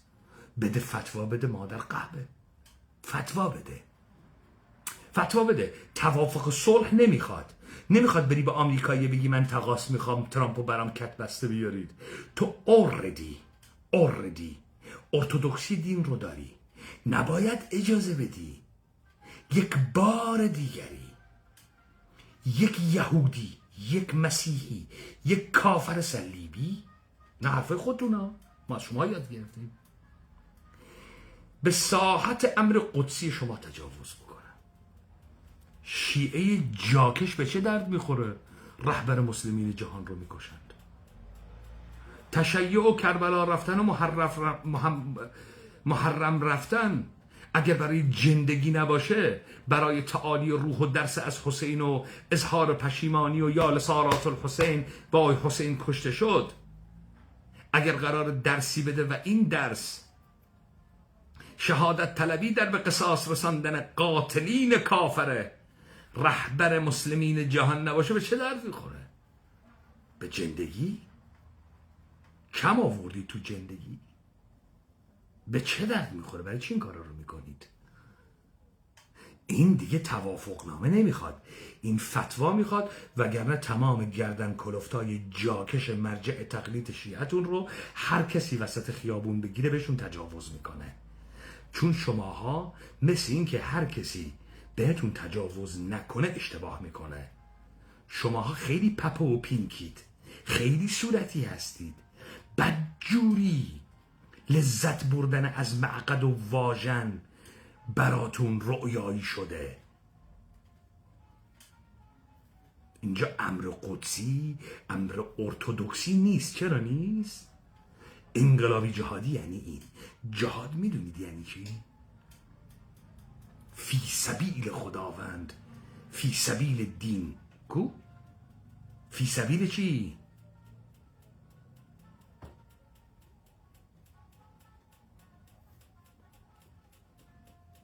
برید امنیتتون ارتقا بدید، قوی بشید تا بهتون نتونن زور بگن. ببینید چه افق دیدی داشت. الان میفهمیم که وقتی میگم این تجهیزات، این سلاحی امکانات، این کارو کنید، چقدر فکر ما بود دندنه ما رو. نه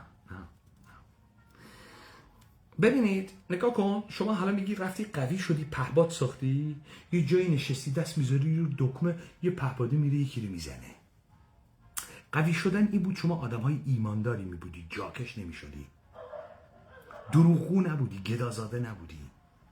قوی شدن این بود شما به همون حسینی که داری میگی معتقد بودی. اون وقت 400 میلیون شیعه‌ای رو که شما این شکلی کرده بودید، هیچ قدرتی در جهان نمیتونست تهدید کنه. خلاقیت یک انسان، قصد یک انسان، هر کر خری که میخواست این ساعت تجاوز بکنه سر جاش میشوندن، تو تخت خواب سرشو میبریدن و میبریدن. ترقه نمیخواست درست بکنی، پهپاد نمیخواست درست بکنی، کاری هم نکردی. پهپادم کاری داره، های تک ارزونم کاری داره، تازه از اینم درست حسابی استفاده نکردید. که کشورمون آسیب نبینه. خب رهبر ما رو شهید کردن. بله. تماس خون رهبر شهید در بیانیه 10 ماده‌ای شما آقای دکتر ملاحظه می‌کنید؟ بسیار عالی آقای ثروتی. اگر پاسدار شیطان نیستی برو فتوا بگیر از نوری همدانی. اگر نوری همدانی قهبه نداد ماتحتشو پاره میکنی، میری از سیستانی جنده میگیری، میری از خبرگان قهبه رهبری میگیری. اگر نگیری 3 ماه گذشته از مرگ علی خامنه ای جنازه اینو بیاری وسط خیابون، ادا در بیاری بگی رهبر شهید شده، جنازه رو باید تو ماتحت تک تکتون بکنن. چون شما همه چیز رو دارید به کثافت میکشید. همه چیز رو دارید به کثافت میکشید. عقلت به اینجا میرسه؟ نه. فتوا بسیار راحته. نمیخواد بری توافقی که میکنی با آمریکا بگی ما تقاس میگیریم. نه فتوا رو صادر کن. شما از قبل الان نگفتی ما زورمون زیاد، قدرتمون باید از منظر قدرت حرف بزنیم؟ شما زورتون زیاد بوده. شما 400 میلیون پیرو شیعه داری، این زور رو داری. مرقد علی ابن ابی طالب داری، مرقد حسین ابن علی داری، مرقد موسی ابن رضا داری. همین زور همین حالا داری. شما دوگماتیزم، ارتودکسی دینی رو داری، ساحت امر قدسی رو داری، ساحت شهادت رو داری. بسم الله فتوا میدی، فتوا ندی. هرچه مرجع تقلید ما در قهبته به فاک فنا میفرستم. دوران مرجعیتتون تموم شد. آیه هادی ثروتی، احترام امام زاده به متولیشه. شما اگر نمایندگان پیروان حسینید، خاک تو سر حسین.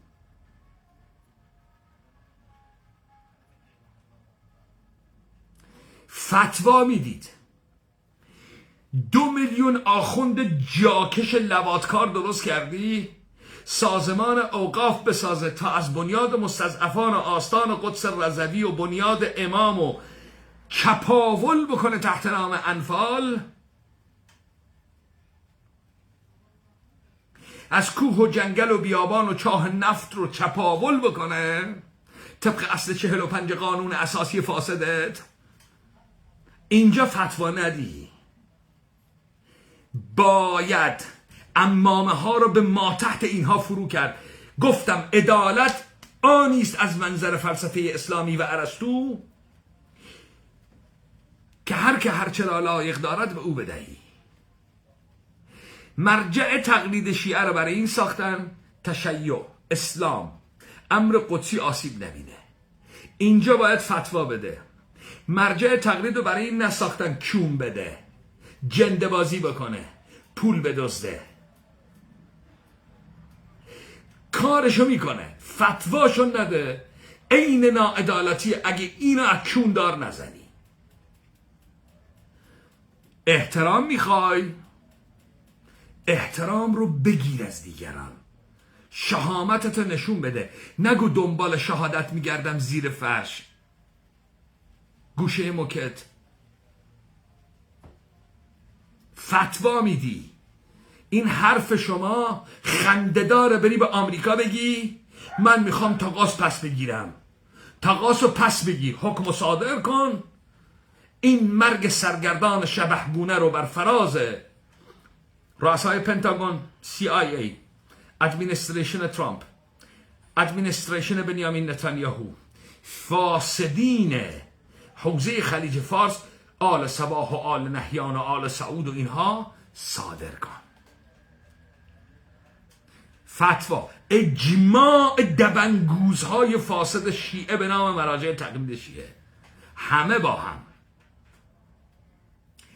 هم، وگرنه این مراجع تقلید شیعه رو اکون دار میزنید. چون این ناعدالتیه. به کسی بگی مرجع کارش شده باشه قهوه بازی، به کسی بگی مرجع کارش شده باشه لواط کردن، به کسی بگی مرجع کارش شده باشه ضبط مال مردم، دزدی کردن و کاسبی کردن.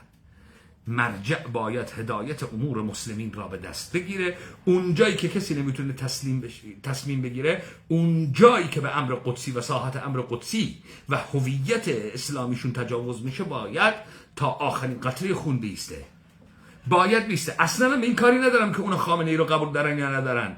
خامنه ای رو قبول دارن یا قبول ندارن، اونا زیر سایه خامنه ای به نام ولی امر مسلمین، به نام ولی فقیه، نائب امام زمان، اینا رو همه به حساب شیعه ریختن.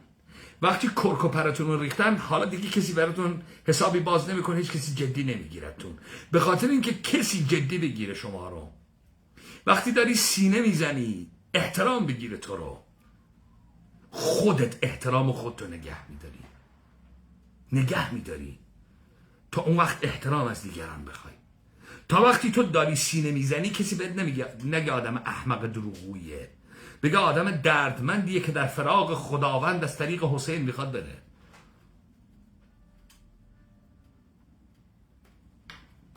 رهبر شهید آمده است. دو، رژیم اشغالگر و متجاوزی به اسم رژیم صهیونیستی که بر اساس مانیفست جمهوری اسلامی رهبر فقید، رهبر شهید گفتن که رژیم صهیونیستی باید نشود. شما در کجا این بیانیه 10 ماده‌ای اصلا اسم از رژیم صهیونیستی می‌بینید؟ فقط در خصوص صلح آتش بس در کلیه ساحات اسمی هم از اون نبود، جوری التماس آتش بس توش. من یکی خوب بود آقای ثروتی، رو همین وای میسیم ثابت میکنی که رفیق اسرائیل نیستی، نابود میکنی اسرائیل رو، نابودش میکنی. موشکام خوب بهش میزنی، نابودش میکنی. هیچ آتش بسی هم نداری، سرباز پیاده هم براش میفرستی.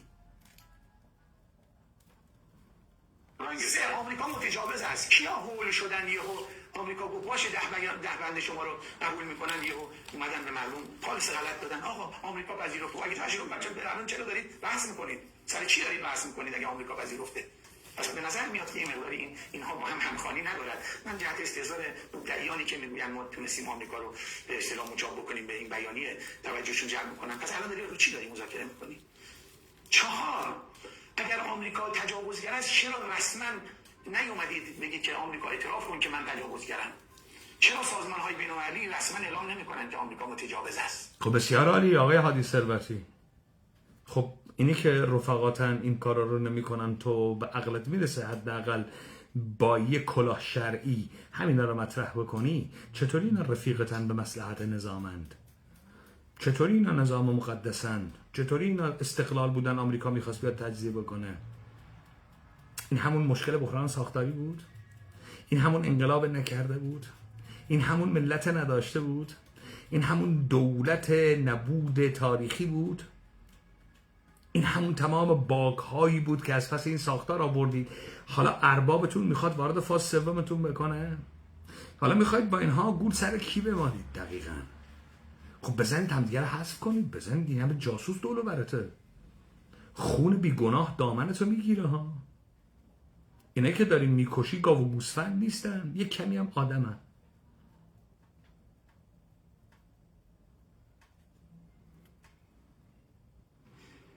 دسته گریخته برخی از کشورها، برخی از بازیگرای بزرگ، حتی شورای امنیت سازمان اعلام متجاوز بودن آمریکا رژیم صهیونیستی نکرد. نه.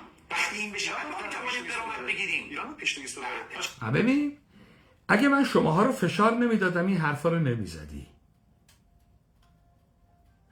درست فشار میدی، درست حرف میزنی، درست ثابت میکنی که مغلطه دزدیدن ارزش و فضیلت نمیکنی. اگه من تو رو فشار ندم تو وارد این وادی نمیشی. اگر من جلو شماها رو نمیگرفتم شماها به اینجا نمیرسیدید.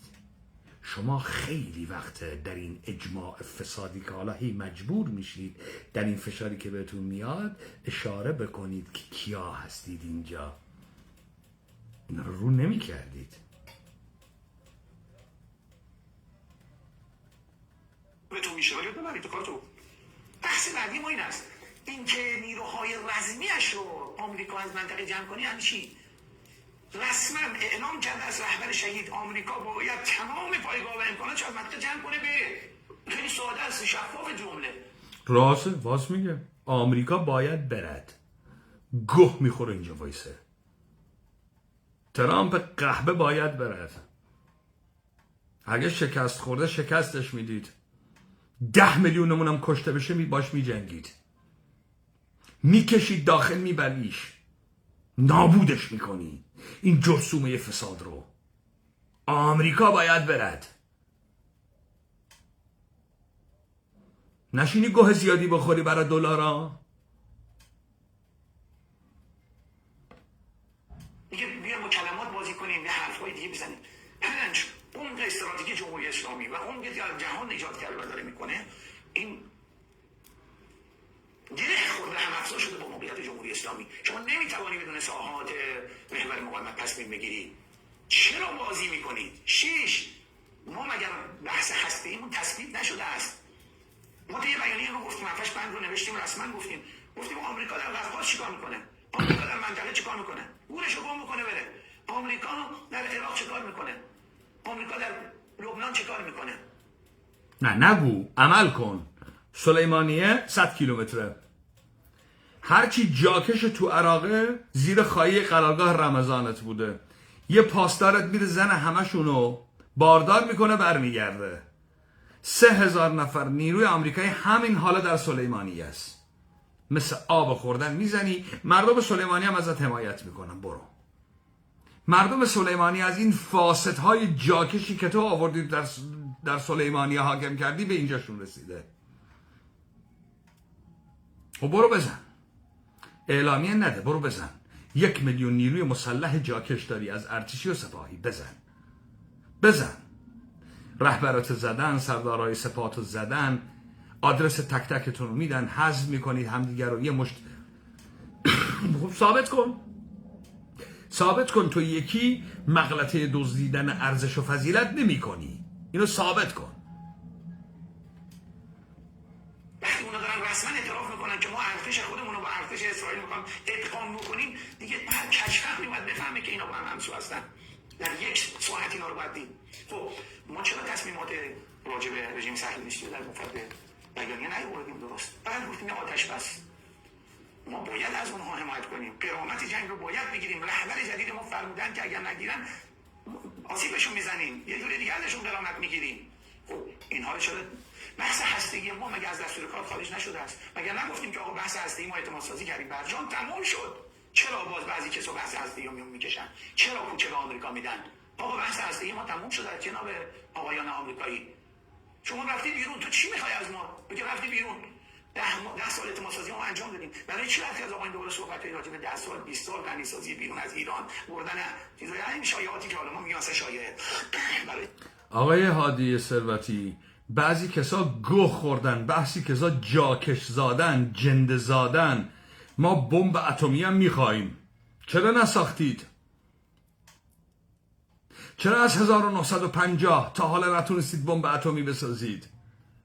بعضی کسا از این گوها میخورن، گوه میخورن که از این حرفا میزنن. اون وقت تو استقلالی نداری. باید بسازید و میسازید، نسازید. سانتریفیوژیتون میکنیم ها، میسازید.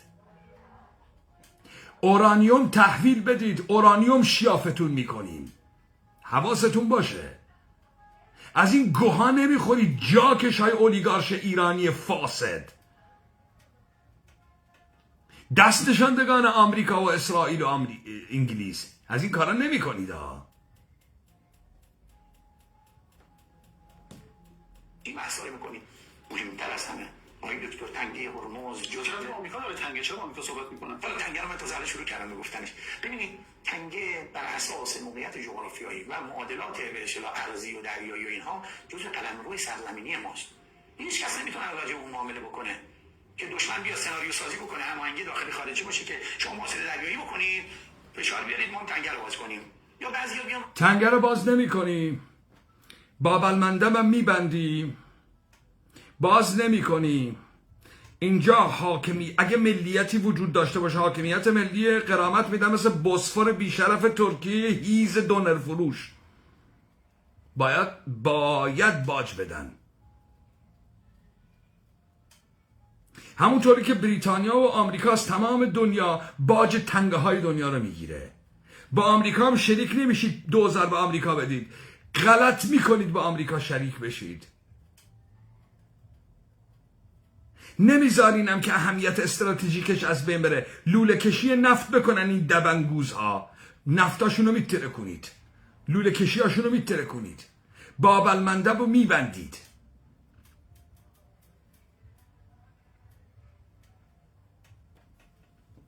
نابخردی خودشون میگن که ما قالب بستن تنگی نیستیم، شما غلط میکنید این حرفا رو میزنید، ما جزء قلمرو سرزمینمونه، مگه میتونیم سرزمینمون رو بدیم؟ شما الان هنوز که هنوز بحث به اصطلاح چی اسمش به معاهده گلستان و ترکمنچای هنوز مردم تو دلشون مونده، میگن آقا بریم دوباره یه دنیای به اصطلاح با تجدید نظری بکنیم. رو بحرین میگن تجدید نظر بکنیم، بعد شما میاد این چیزی که دستمون با جنگ به دست آوردیم و الان کارمال بکنیم شما دارید راجعش معامله میکنید، بحث میکنید. بنابراین اعتقاد دارم که بیانیه بعضی از چیزا توش خلل و فرجی داره، تو بعضی موارد توش لحاظ نشد. این خلل و فرج نیست، این یه گشاده به گشادی تونل کندوان.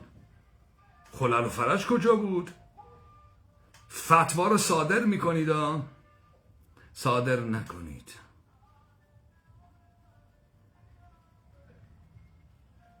حکم مرگ تک تک شماها توسط خودتون صادر شده. میکنید، نشان میدید که انحصار ارزش و فضیلت نکردید، مغلطه دزدیدن ارزش و فضیلت نکردید. نشون میدید بین شماها یه مردم وجود داره. نشون میدید این رو. یه شیعه هم وجود داره، احیانا یه میهن پرست هم وجود داره. همتون جاکش و جاسوس و خایمال و یهودی زاده و عضو سیکرت سوسایتی و برساخته نیستید. یه آدم هم تو شماها هست، یه آدم واقعی که احیانا یه تبار ایدی هم داره، حالا از دست قضا یه جوری تو این فاسدها بر خورده.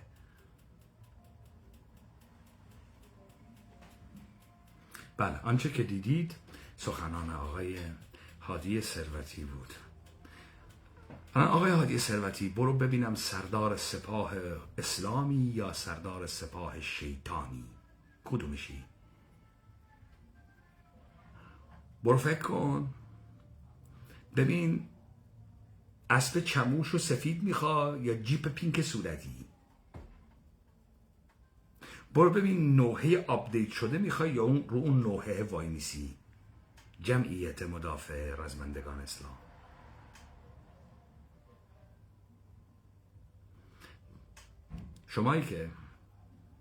شمایی که نتونی جرثومه های فساد رفیقت رو که ادعا میکنی تو نیستی و اونا هستن باشون جهادی برخورد بکنی، بیشرفی وقتی پسرای مردم اعدام میکنن سکوت بکنی.